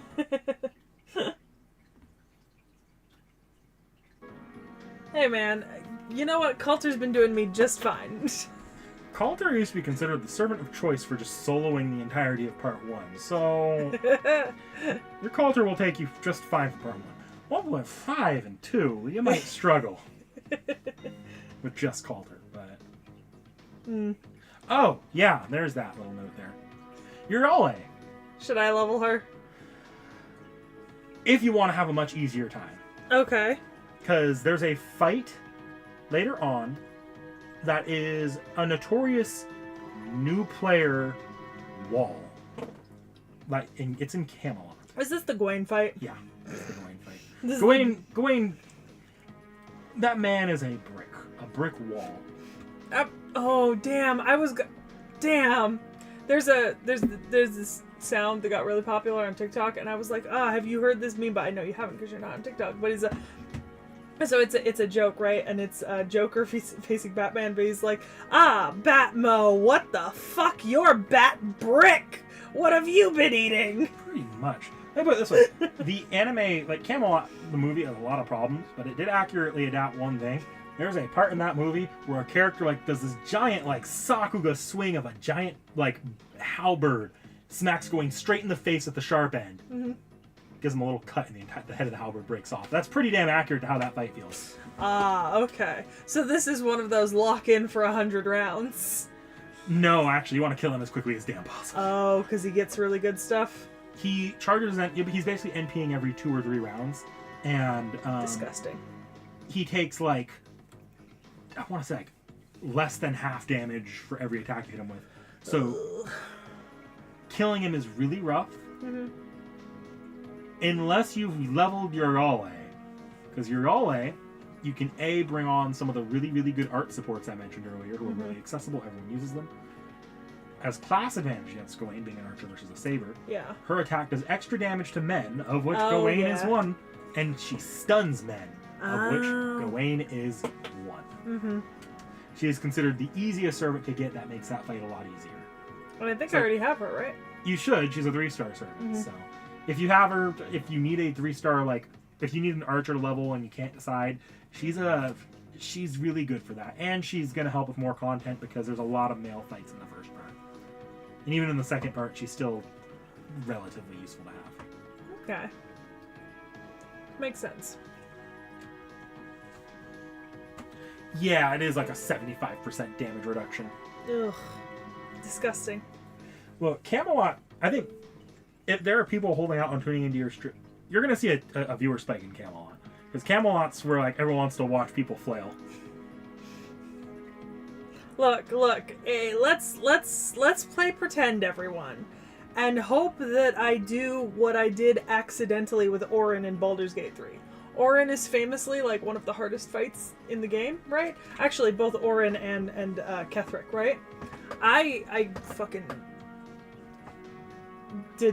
managed to get through those fights first time around, no extra saving, like nothing, just raw dogging all the way through, easily, and it was entirely because of luck. Like, I just so happened to roll exactly what I needed to roll in the perfect order. Well, you can hope to luck it out, but I've seen two ways that fight goes. Either people that use your Ole and know to use your Ole, or three ways. People that struggle and get their ass beat. How long did it take you? Fair while, and I actually had one of the better servants for that fight. And the other way it goes is if you have a late game servant that you learn how to use pretty damn efficiently, you can pretty easily beat that fight. But your best servant right now is Coulter. Not late game, not really. Not late game, not built to beat content like that easily. He's pretty damn basic. He just survives a lot. Yeah, that's fair. Pretty survivable for a berserker. Fair. Well, that's fun. My brain's fried. Sure off. You had 5 chapters to learn the game. Now you're gonna work for it. Yeah, that's accurate.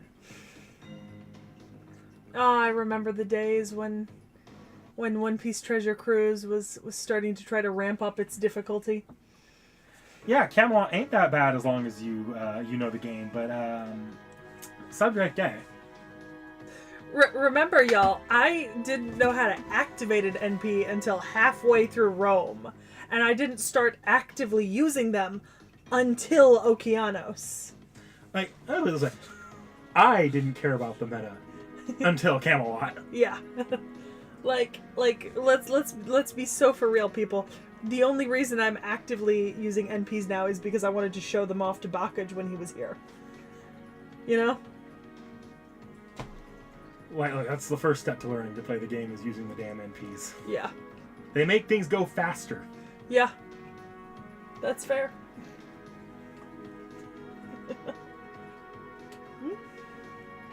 Yeah, you could try to Super Orion. Like, borrow Super Orion and see if you can just outpace Gawain's damage. That's another way of beating it.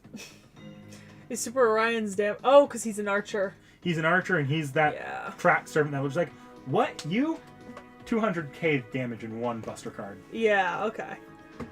That's fair. And there's usually a Super Orion on my recommended list for archers. Like, if all else fails, borrow Super Orion, but... Yeah. I mean, we'll see when I get there. I've got London to go through, and then E Pluribus Unum. Yeah. And then, are we on to Camelot? Yes. Okay. Yeah, so not super long. It's not... You've got at least a handful of streams before you have to worry about that at all. I mean, I'll finish London this week.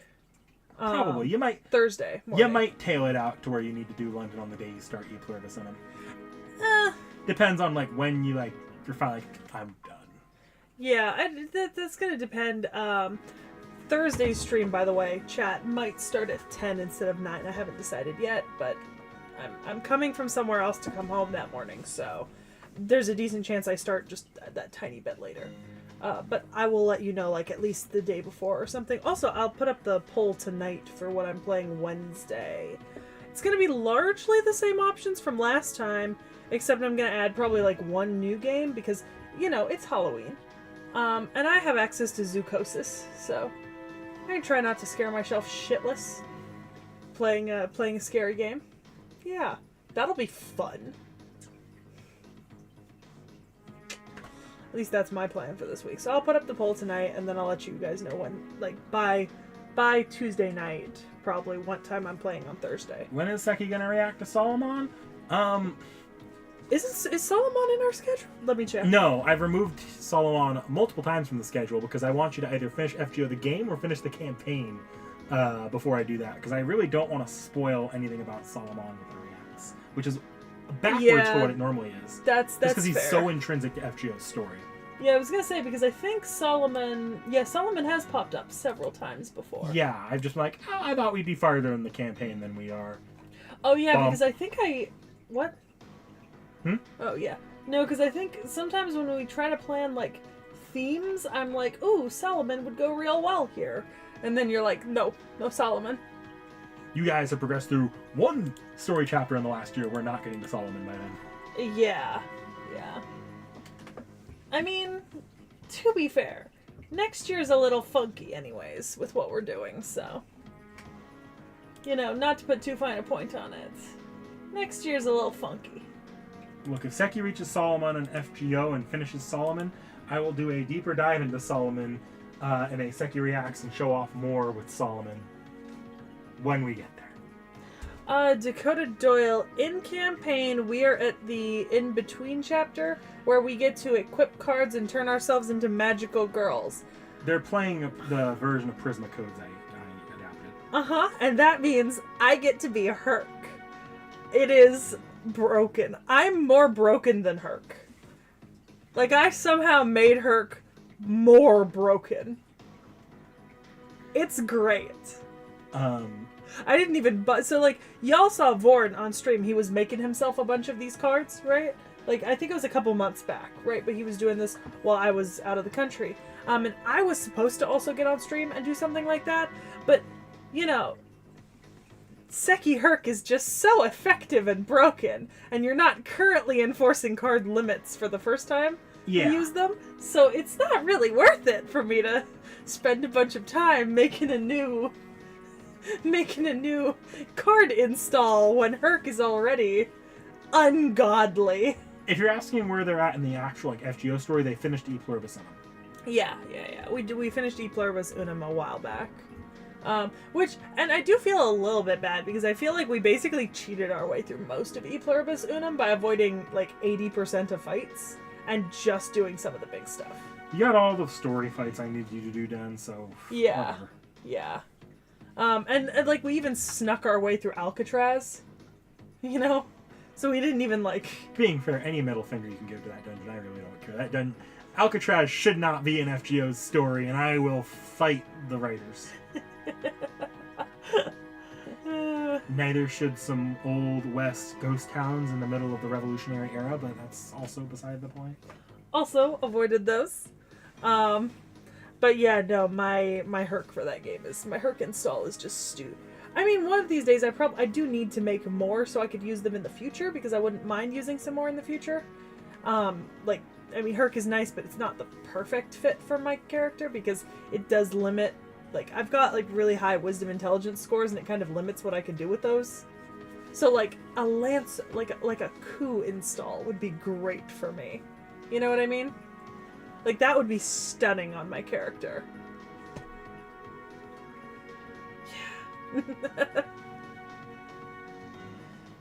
Yeah. Yeah, pretty much. Yeah, we're about to come up on Gwen. Yeah.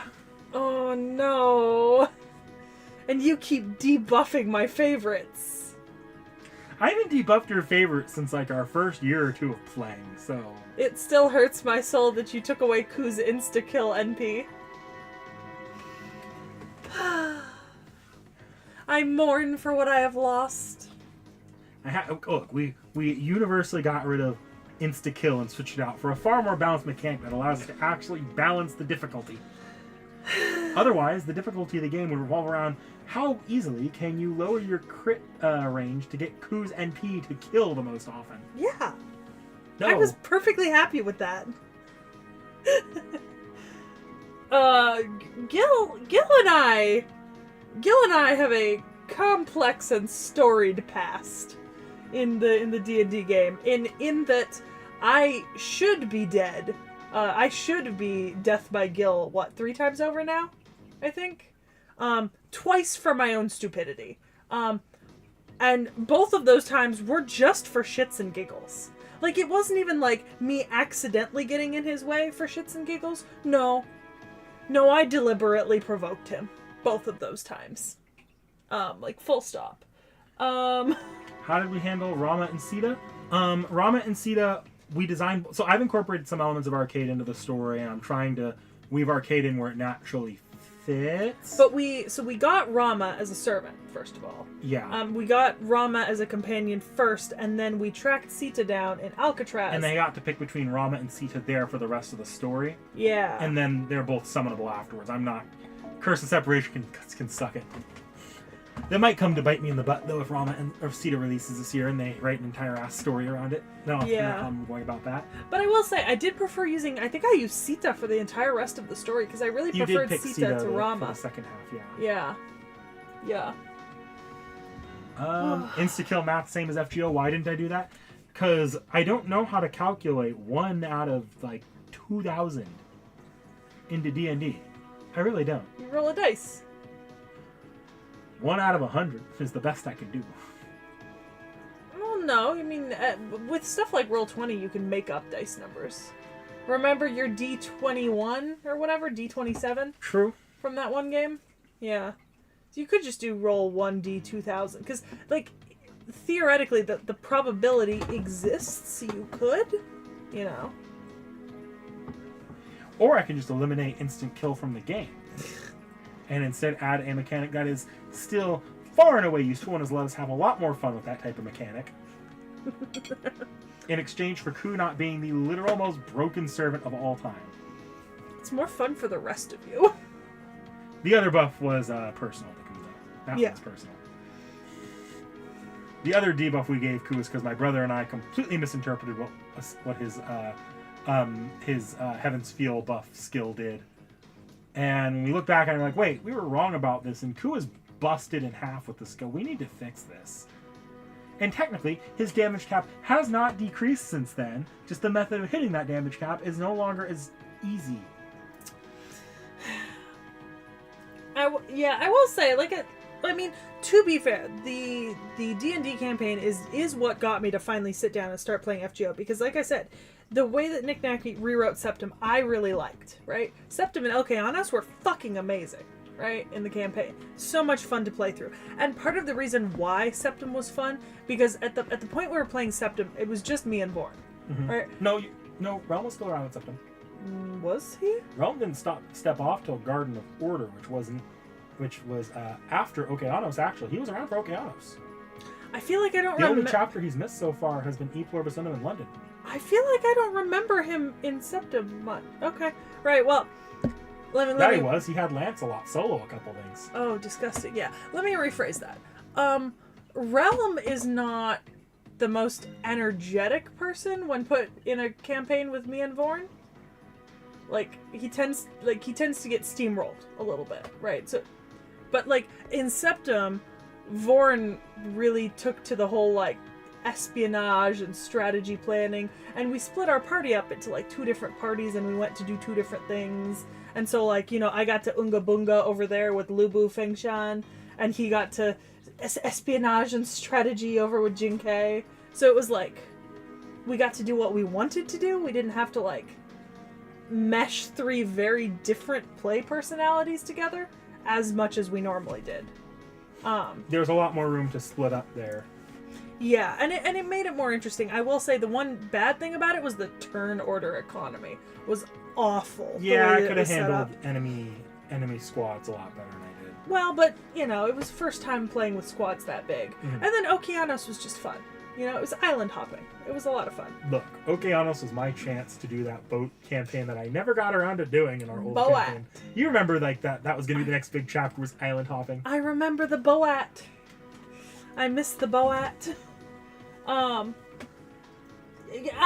Respectfully, Dakota Doyle, I did not get Herc killed. That's not on me. Herc never died. Yeah.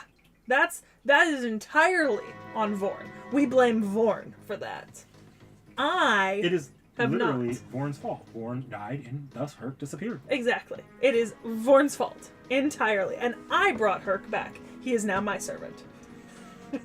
Not that I use him. I have so many servants in that campaign that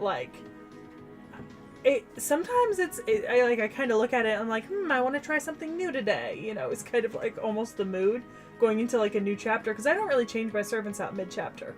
I almost never do that. I'll pick whatever I'm doing and stick through. And then you implemented the cooldown, like chapter cooldowns, We but also we've haven't tracked it very well, so... well, we've not really had to use it. Since you Yeah. told me and Vorn about it, we've just avoided bringing the same servants in time after time. It was more of a big stick to stop you guys from bringing in the same servants from that you got in Fuyuki over and over again instead of experimenting. Dakota, like I said, Vorn died. Vorn's character, Vorn and Realm's characters from the very beginning were weak-ass little bitches. Yours was too at the very, very beginning. Yeah, but I had a gun and I was blind. It was great. They gave the blind girl the gun. Look, Vorn died because they sent all the servants to one side of the field.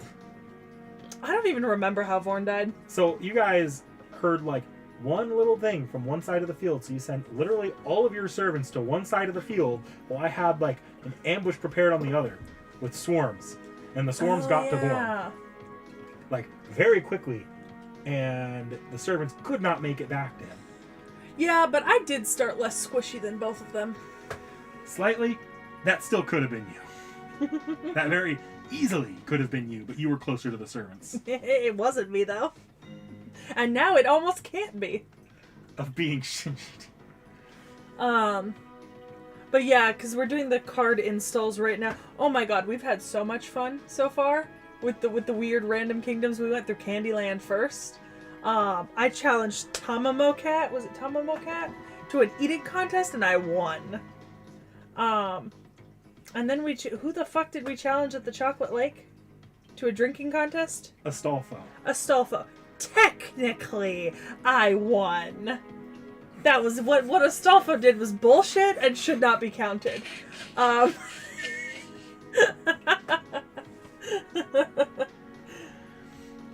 then, oh shit, who were we racing recently? You raced Okita. Oh yeah, fucking Okita. We were like, oh, we could beat Okita with like a Herc-esque skill. Didn't work the first time, so then we just put up a wall for Okita to run into. Which maybe it's cheating, but no one ever put up a rule that we couldn't just make a brick wall. Was challenging Astolfo. Once again, I won. Look, Astolfo, evaporation of reason. Look, I won. I refuse to accept any other reality there. Our challenge to Astolfo was who can drink the most chocolate out of the chocolate lake. Yes. She did what most sane people would do and just chugged some chocolate. Yeah. Astolfo threw himself into the chocolate lake and drowned himself in chocolate. Fully willing to die. Submerging both his internal, like, he's managed to fill both his gut and his lungs with chocolate. I say he drank more chocolate than Sekhie's. No, because drinking implies that it's going into you and you're going to get nutrients from you and it's going to pass through you. It's a chocolate lake. You ain't getting nutrients from that shit. You're still getting some nutrients and you can't do that if it's in your lungs. So filling your lungs does not count.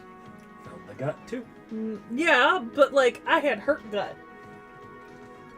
I definitely won. Hello, Peachy. Hello, Brat. Come here. Come on. Oh. Gotcha. Gotta clean. Oh, Christ, the Dragon Tattoo Ellie event. Well, I mean, technically, no one was getting drunk, per se. You know. Well, chat, I gotta say, that Dragon Ow! I'm so sorry.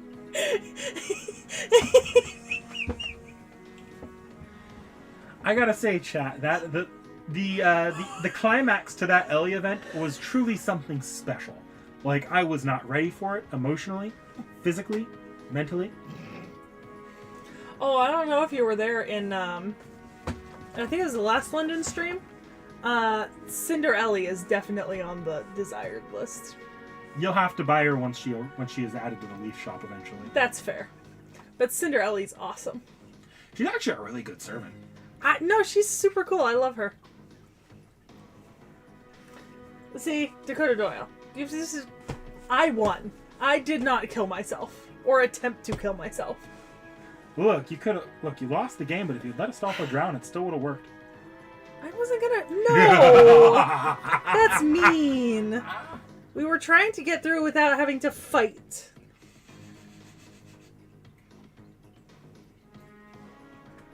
Unfair. Unfair. This is bullshit is what it is. Yeah, that's fair. But yeah. Oh my god. I can't believe we're already almost at Camelot. Because what's that? Babylonia is after Camelot, right? Yeah. Babylonia in the campaign is like a good third of the campaign. I'm not gonna lie. We might be on Babylonia for a long ass time. I mean, that's fair.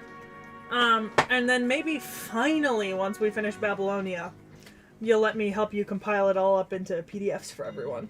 Well, no, then we gotta run Solomon before I do that. Because Solomon's the last chapter of that. Oh, after Solomon then.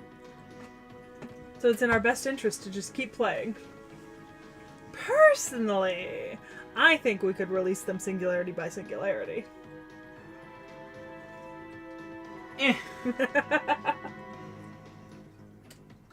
I mean, no, Dakota Doyle. No! We don't want to. We didn't want to commit murder either. I feel like that's murder by proxy. Look, Jen, the reason why Babylonia is like a third of the campaign is because I looked at the fact that Babylonia is the singularity that the characters are in canonically the longest from part 1. I was like, okay. Bet. Yeah, exactly. And I did something with that. Oh boy. It's nothing bad. Honestly, it's kind of what a lot of the stuff you guys are asking me about. Like, I was like, I can't do it because you guys aren't in the chapters in one place long enough. Well, it's solved in Babylonia, so get kind of a mini campaign out of Babylonia itself. Respectfully, I was the witness. Sekhie suddenly growing a morality. I know, ironic, isn't it? Normally, it's non-existent.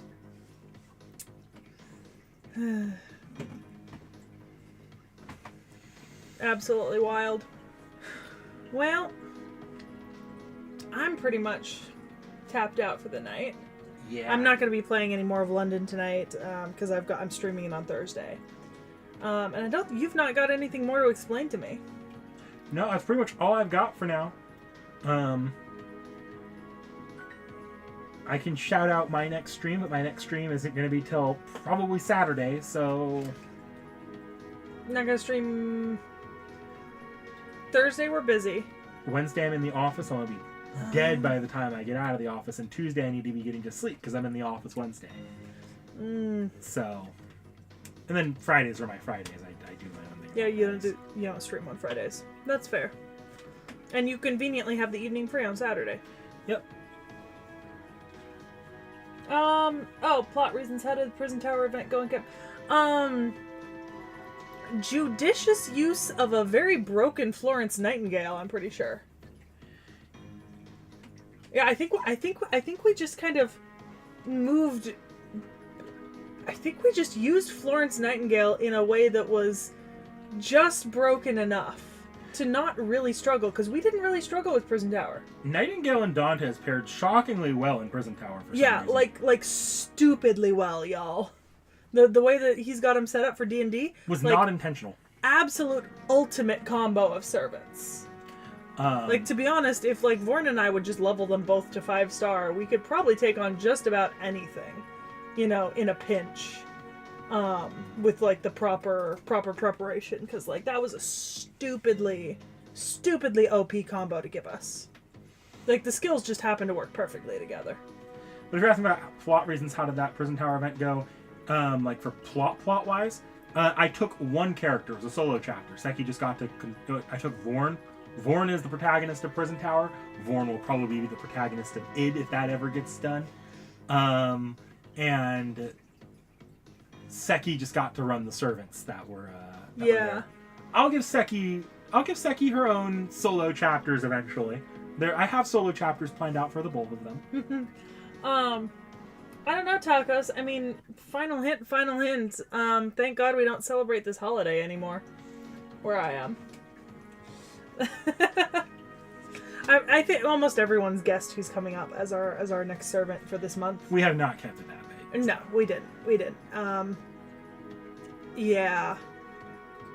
Although I'm editing next month's servants, and there's some interesting hints have been given, both good and bad. for like, so like some of those hints are not super helpful, and then some of them are just like, yes, I know exactly who's next, no question. We haven't recorded it yet, but our last servant of the year, we just said it like pretty much. Yeah, no, fully. There was not even like, I mean, there's a joke at the end, like there's a tongue-in-cheek thing, but it is not obfuscated. No.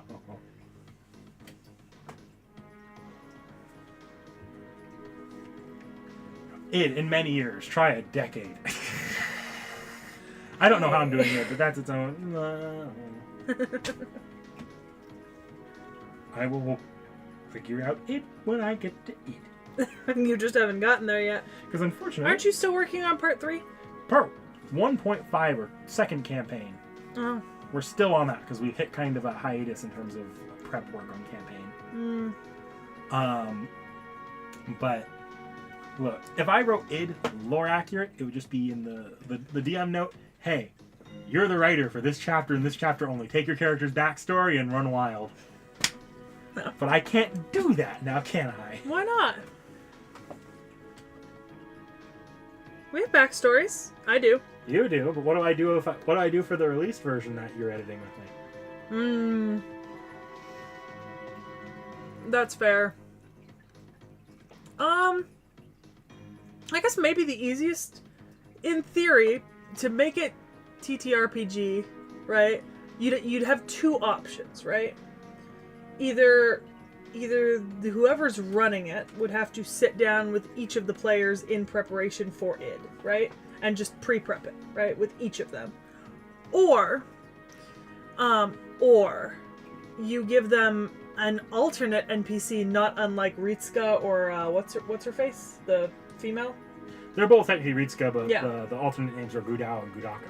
Yeah, like Gudako or Ritsuka, and have, your player characters basically be like, this NPC is their responsibility and the NPC is what's backstory is getting explored. Which would be a little harder, but not the worst. Because then you could kind of control it. I'm exploring options. I will cross that bridge when I get there. It's not the only challenging chapter I have to worry about. Yeah. There are other challenging chapters where I'm like, oh, what are the hardest things for me to work around in campaign?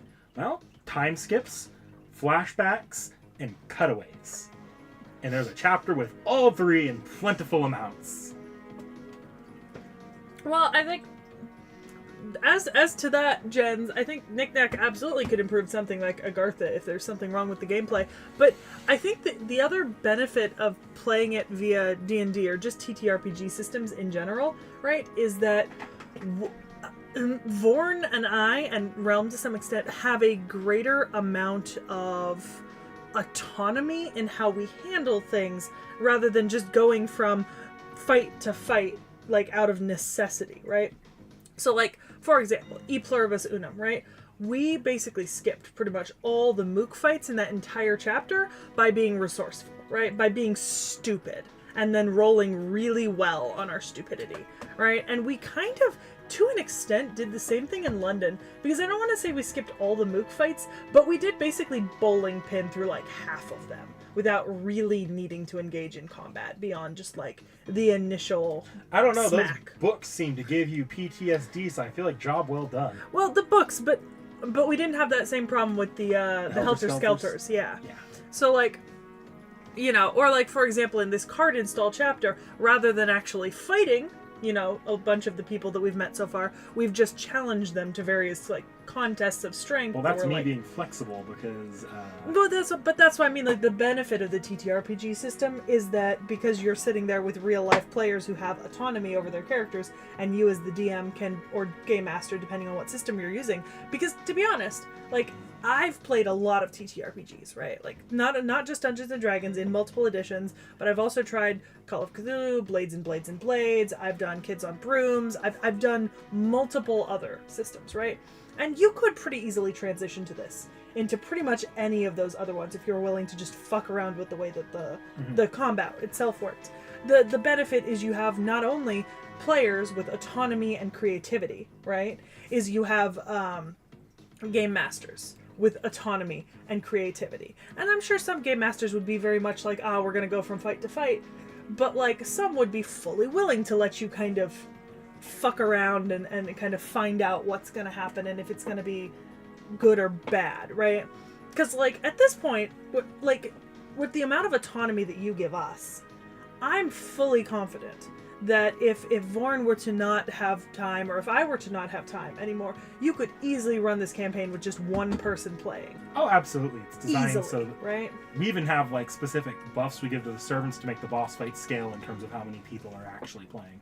Yeah, and then, like I said, you've also got options. Like, you've got some persuasion rolls, like charisma checks, like deception, intimidation, investigation. Like, there's all these different things that you can do that you can't really do in FGO, the phone game, right? They're just not options there. Well, I think the biggest thing is a lot of bullshit filler dialogue, or dialogue that just maybe didn't land very well. I don't have to run. Yeah. If they say something stupid, that's on them. Yeah, if we make the bad decision of skipping through the dialogue and saying fuck you to the dialogue, that's our fault, and we will find a way around it. Because, like, it's not as if we didn't, except, like, I think in Fuyuki, right, the first singularity, we did just go to every single node and do every single fight. But once we hit Septim, it was very much, let's split up, see what we have to do, where we have to go, like, how can we make this easier, like, what works out best, hence Vorn and I splitting up, right, because Vorn wanted to do something that my character is not suited to, right, which is, like, espionage and planning and stuff, right?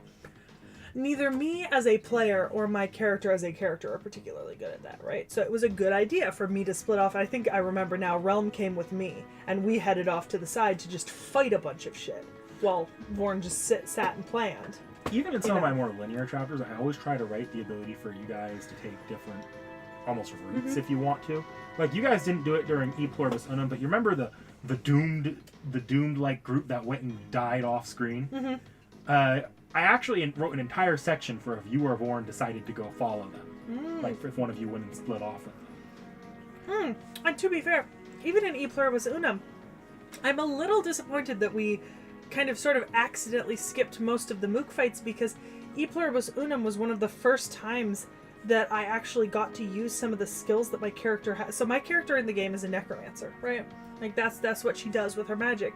And so, you know, now that and we're like level like 9, 7 or 8? Something like that. Yeah. So, like, I have a bunch of, like, raise the dead and stuff like that, like create undead fallout. And I remember we hit the first fight in E Pluribus Unum. We killed a bunch of Celtic soldiers, right? And guess what that gives me? Human bodies, right? Which is necessary for me to do necromancy stuff. Surprisingly rare for early FGO. Yeah, like, I was not finding anything, so I was just like, well, all of my Raise the Dead shit was useless for 4 chapters, you know? Like, I got some use out of, like, metagaming a couple of spells, but then, like, my character also had the problem that she was blind for, like, the first 2-3 chapters, but all of the necromancy spells are by sight or by touch. And she was blind and couldn't really fight very well at first. So it was a very inconvenient combo for me, because the skills that would have backed me up, like create undead servants and, like, direct them, I just didn't have access to because we didn't have corpses, right? So, fun fact, guys, I see Shimosa and Agartha were brought up. I actually have Shimosa and Agartha already designed out. Not all of them are necessarily implemented and fully prepared for play, but they're designed out. So if you guys want to ask me questions about how I handled some things in those, feel free to come to my stream and I'll answer all the questions. But, like, on stream with Sekhie, I do have to keep myself limited to the stuff we've already done. But yeah, no, it was interesting because, you know, we hit the ground, and I picked up a bunch of Celtic soldier bodies and I reanimated them, and then we figured out our workaround for basically skipping all the Mook fights, and they became irrelevant for the entire rest of the chapter because they weren't useful in the servant battles, right? So it was like, yay! Oh. Like, what we did to skip most of the Mook fights was fun. Like, we got a lot of enjoyment out of that. And in fairness, what you guys did ended up making a lot more lore sense than it would have if you had crossed the entire continent by foot, which was... Exactly. We basically invented the airplane. early and made out of wood with horses. Thank you, Iskandar. He was, there were a lot of checks required to do this, and Vorn several times almost fell out. Yeah, Vorn almost died multiple times from bad ideas. Well, Vorn's usually the one who almost dies from my bad ideas. Like, not to put too fine a point on it, I have a tendency to propose ideas that my character can survive, right? Even if the worst happens. Vorn's character is nowhere near as tanky as mine. Like, we are built differently. I am very much like a frontline tanker. I mean, I can basically tank a hit from a servant, even an NP in most cases at this point, if I'm careful. Vorn cannot tank an NP. He can barely tank more than one servant hit, but he outputs AoE damage. Like, a lot of AoE damage, right? And once you let him go for a couple of rounds, he builds up a massive amount of stuff that hits every single round, whereas I'm hitting for like the same amount every round. So it's benefits and losses, you know? Mm-hmm. It's kind of like when I play with, when I use Elmoy as my servant, right? Because I use his AoE to buff my abilities to fight on the front line, and he sits in the back. You know, the servant sits in the back and the master fights up front with the lance, which is oxymoronic. You would not see that normally, but it's just the way that it's built. Casters, it makes sense. True. Yeah, Arash Airlines was not an option. We flew Air Iskandar. Yeah, they haven't unlocked Arash yet. Hilariously, I know he's a launch servant that's available in the friend point pool, but no, they have not unlocked Arash yet. Yeah, no, we flew Air Iskandar. I think I called it Air Macedonia or something. Something like that. Yeah. We had a whole spiel that we gave every time. It was, everyone, keep your hands and arms inside of the cart at all times. If you cannot cling onto the cart, have a servant cling on to you. Which was added after Vorn almost fell out the first time. I think it was in all right. No, it's because you guys didn't get seatbelts, and Vorn is in the back of a carriage, basically. So when you start doing high-speed takeoffs and no one is strapped in, the servants can hold on. Vorn needed a perfect strength check to not die during the... And unfortunately, I was not there to help him because Iskandar could carry 2 in his chariot, and so he carried me with him. Yeah, no, it went pretty badly. You know, when you don't have a magic chariot, you have to obey the laws of physics a lot more. Yeah, no tacos. Straight up, my character was actually blind for, I think, almost 3 chapters. I don't think I got the fix till chapter 3, right? I was straight up blind. And the best part was, I started the game with a gun. And the spell Call Down Lightning. I thought you were given a gun. Yeah, in like the first fucking... Yeah, literally our first day. I was given a gun, and I had the spell Call Lightning. On the second day, she ended up blind. And so I had a gun, and nobody thought... Like, I was actively using that gun, like, several times in the chapter. And, like, every single time you had to roll to see what I hit. Yeah. Same thing. I had Call Lightning Strike, and we renamed it to Fuck That One Guy Over There, Yes Them. Because every time I called it, you had to roll every single person in the entire combat, including me, into a random roll to see who it hit. Because I could just as easily hit anyone else because I was blind. And, like, I love that Vorn and Realm did not think about that. Like, I actually had to remind them of it regularly. Hey, don't get in front of me. Why? Because I got projectile weapons and I can't see what I'm hitting. The amount of times. Oh my god, it was so funny. Well, she's not blind anymore. I managed to find a way around that eventually. Yeah, I have fancy glasses now. Yeah. That make me slightly less blind. But sometimes I have to take them off to use my, aura vision or something. I've got fancy eyes. I can see, like, ghosts. But I can't see normal people. Shit, like the world around me. Geordi. I don't know that reference.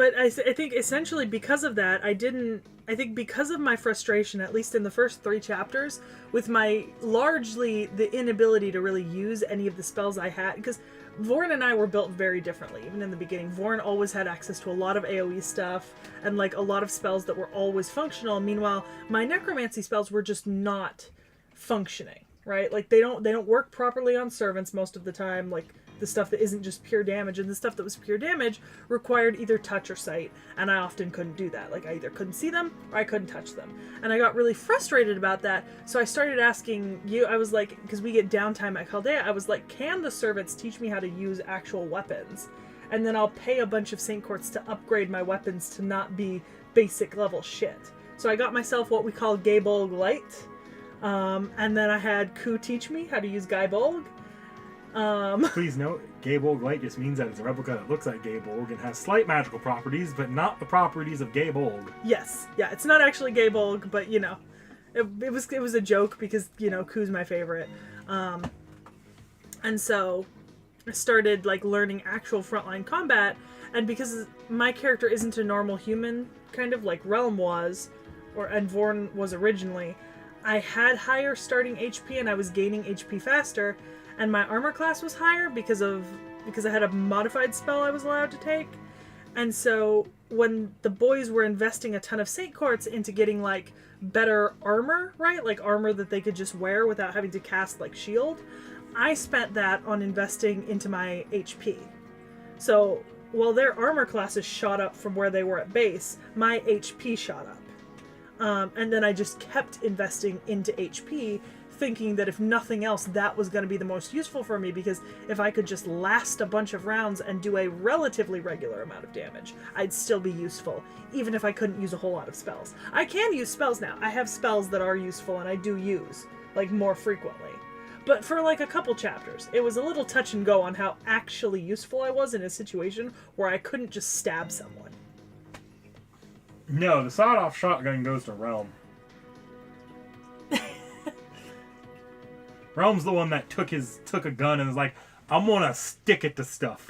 Yeah, he made a gunblade and then gave it up for a normal sword or something? I don't remember. Yeah, no, he like full on, he like mechanized his way into having an actual gunblade and then gave it up for like a normal fucking weapon. I don't understand why. Like that was cool as shit. No, they have Shakespeare. Yeah. He's not very good, and I do act. My brother and I have talked about giving him like just rework, like buff. Buff is when the FGO actual game gives them a buff, and we decide, hey, we'll give them a new ability. Shakespeare, we're talking about reworking, which is a totally different thing. That is, this servant is next to useless right now. Because we used Shakespeare once, and it was okay. But like, if you're not using his NP, he's literally worthless. Yeah, that's kind of the same way I feel about. Is it Mozart that has the really good NP in the D&D campaign, but we barely use him? No, you guys use Mozart a lot when you had him for the actual chapter. No, but that's what I mean, because he has a really good NP, but we hardly ever use him now. That's just because you hardly use him. He has a lot of like debuffing stuff and buffing stuff that you could take advantage of besides the NP that work pretty well. Yeah, no,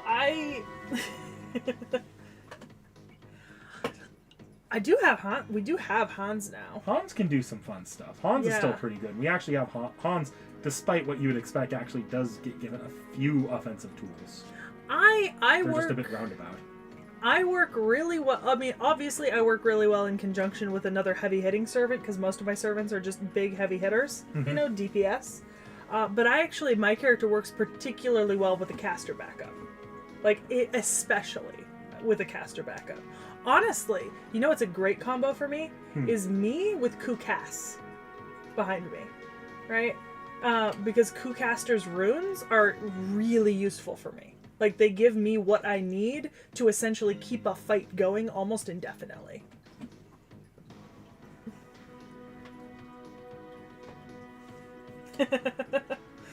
Yeah, I'm not the squishy master. Yeah, I'll just say enchant when we did not design it around like the actual campaign's buffs. It was on my brother I feel like because my brother hasn't run this that much, like he's only run like a session or two for his friends, whereas I've run a lot with you guys. When I'm doing servants, when he's doing servants, he makes some mistakes I don't. When he's both making servants and making enemies. Just because he doesn't have the experience of seeing what we'll do with what we're given. Yeah.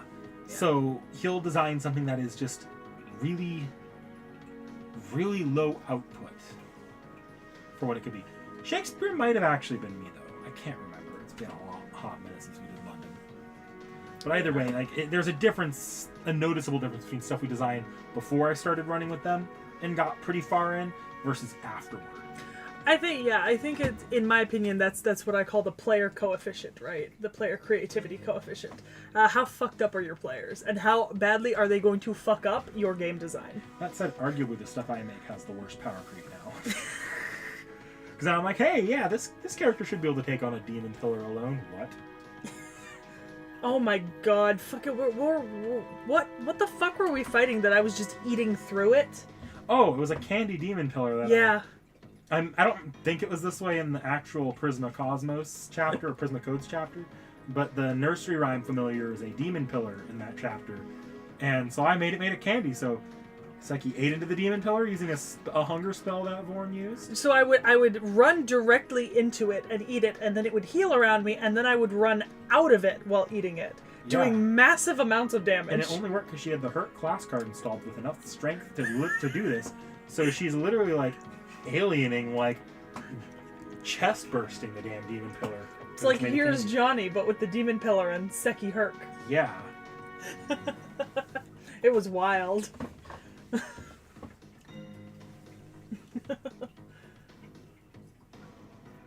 But yeah, like I said, we only used Shakespeare the once when we were, because when we're given servants in each chapter that you have us play, we just keep like, sometimes we'll have like 8 servants, and so Vorn and I will have our own main characters, the servants we summoned, and then we'll split the servants that we've been given, so it'll be like me controlling like me, my summoned servant, and then 4 other helper servants, right?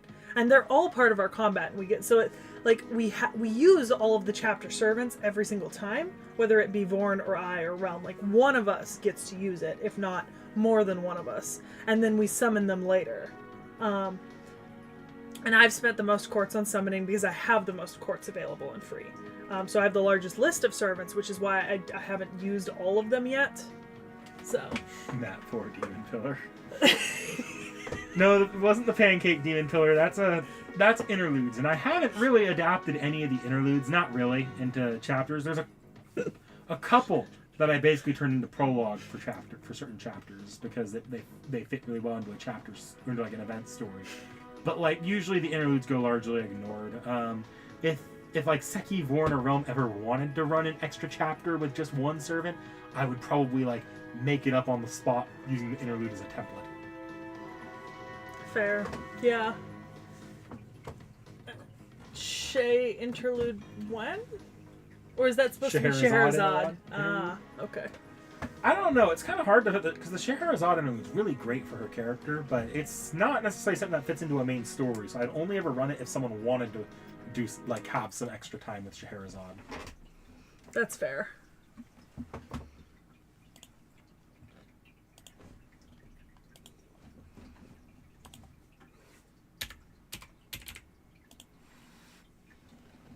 But like there are some times where I've used a couple of the interludes that included like extra details on a servant's life when that servant's going to be important in an upcoming chapter, but relies on some familiarity with the character in real life to have any connection to them at all or any knowledge of what's going on. And I use the interlude as an opportunity to introduce these things to the players. Okay. All right, so like for example, I just pulled up on my own screen like from our campaign. I was looking at like, so oh boy, oh Jesus, that's a lot of summon servants. I'd forgotten I had so many because I have like a non-favorites little folder of mostly. Your favorites are larger than your non-favorites. Well, because my non-favorites are the characters that I just didn't know who they were, but you know, or like we hadn't done them yet, or if we did do them, I wasn't that particularly interested in using them. You know what I mean? They're the ones that I often trade to like Realm or Vorn when I need to make a trade.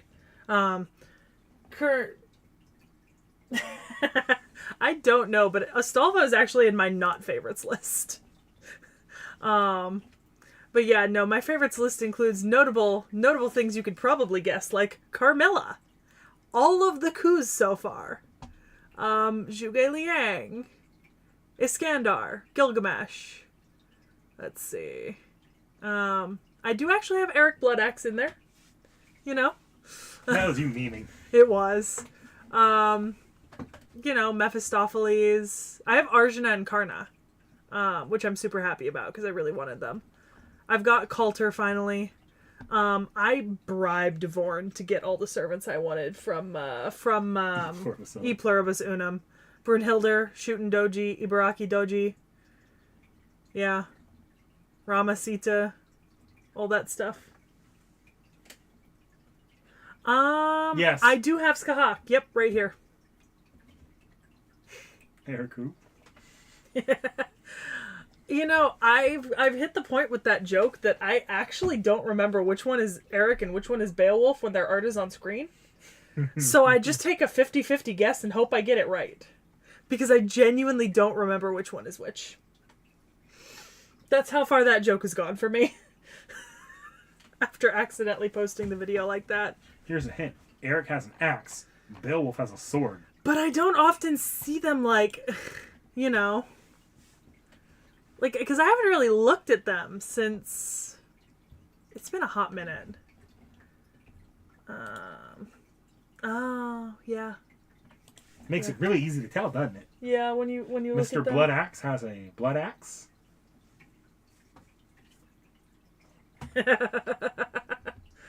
Y'all are making the joke here, but like genuinely for a second I was like, oh no, the stream cut out. What a great Guys. You're gonna get me in trouble. I'm gonna start looking for. Yeah, see, Vorn's done installs. I haven't. I only have my one install, and it's just Herc. Yeah. Yeah. Oh, I really appreciate it. Man, I can't wait till turn limits or everything on that. Yeah, just he says that because I have succeeded in actually making Herc stronger than Herc. Just the combination of abilities. Yeah, like part of that is because Herc and I are strong in two different ways, which means that when we combine our strengths, we erase most of each other's weaknesses. Look, I mean, that's not something uncommon for installs. Someone does something kind of like that with Gilgamesh, and where the card installs come from. They use a Gilgamesh card, but they don't have the Gilgamesh hesitancy to fuck shit up. Yeah. And they have their own magic that lets them do other weird shit with Gilgamesh's abilities. So it's not impossible. Like, it makes sense to do that from time to time. Yeah. Yeah. Only for... Alright, well, I think it's probably time for us to get going tonight. Yeah. It's hitting up, you know, getting close to 9 p.m. We've both got to log into FGO at 9 p.m. Gotta do it twice. Oh, you have... I have an alt account. Well... Sekhie Strange Fake Herc. Who knows?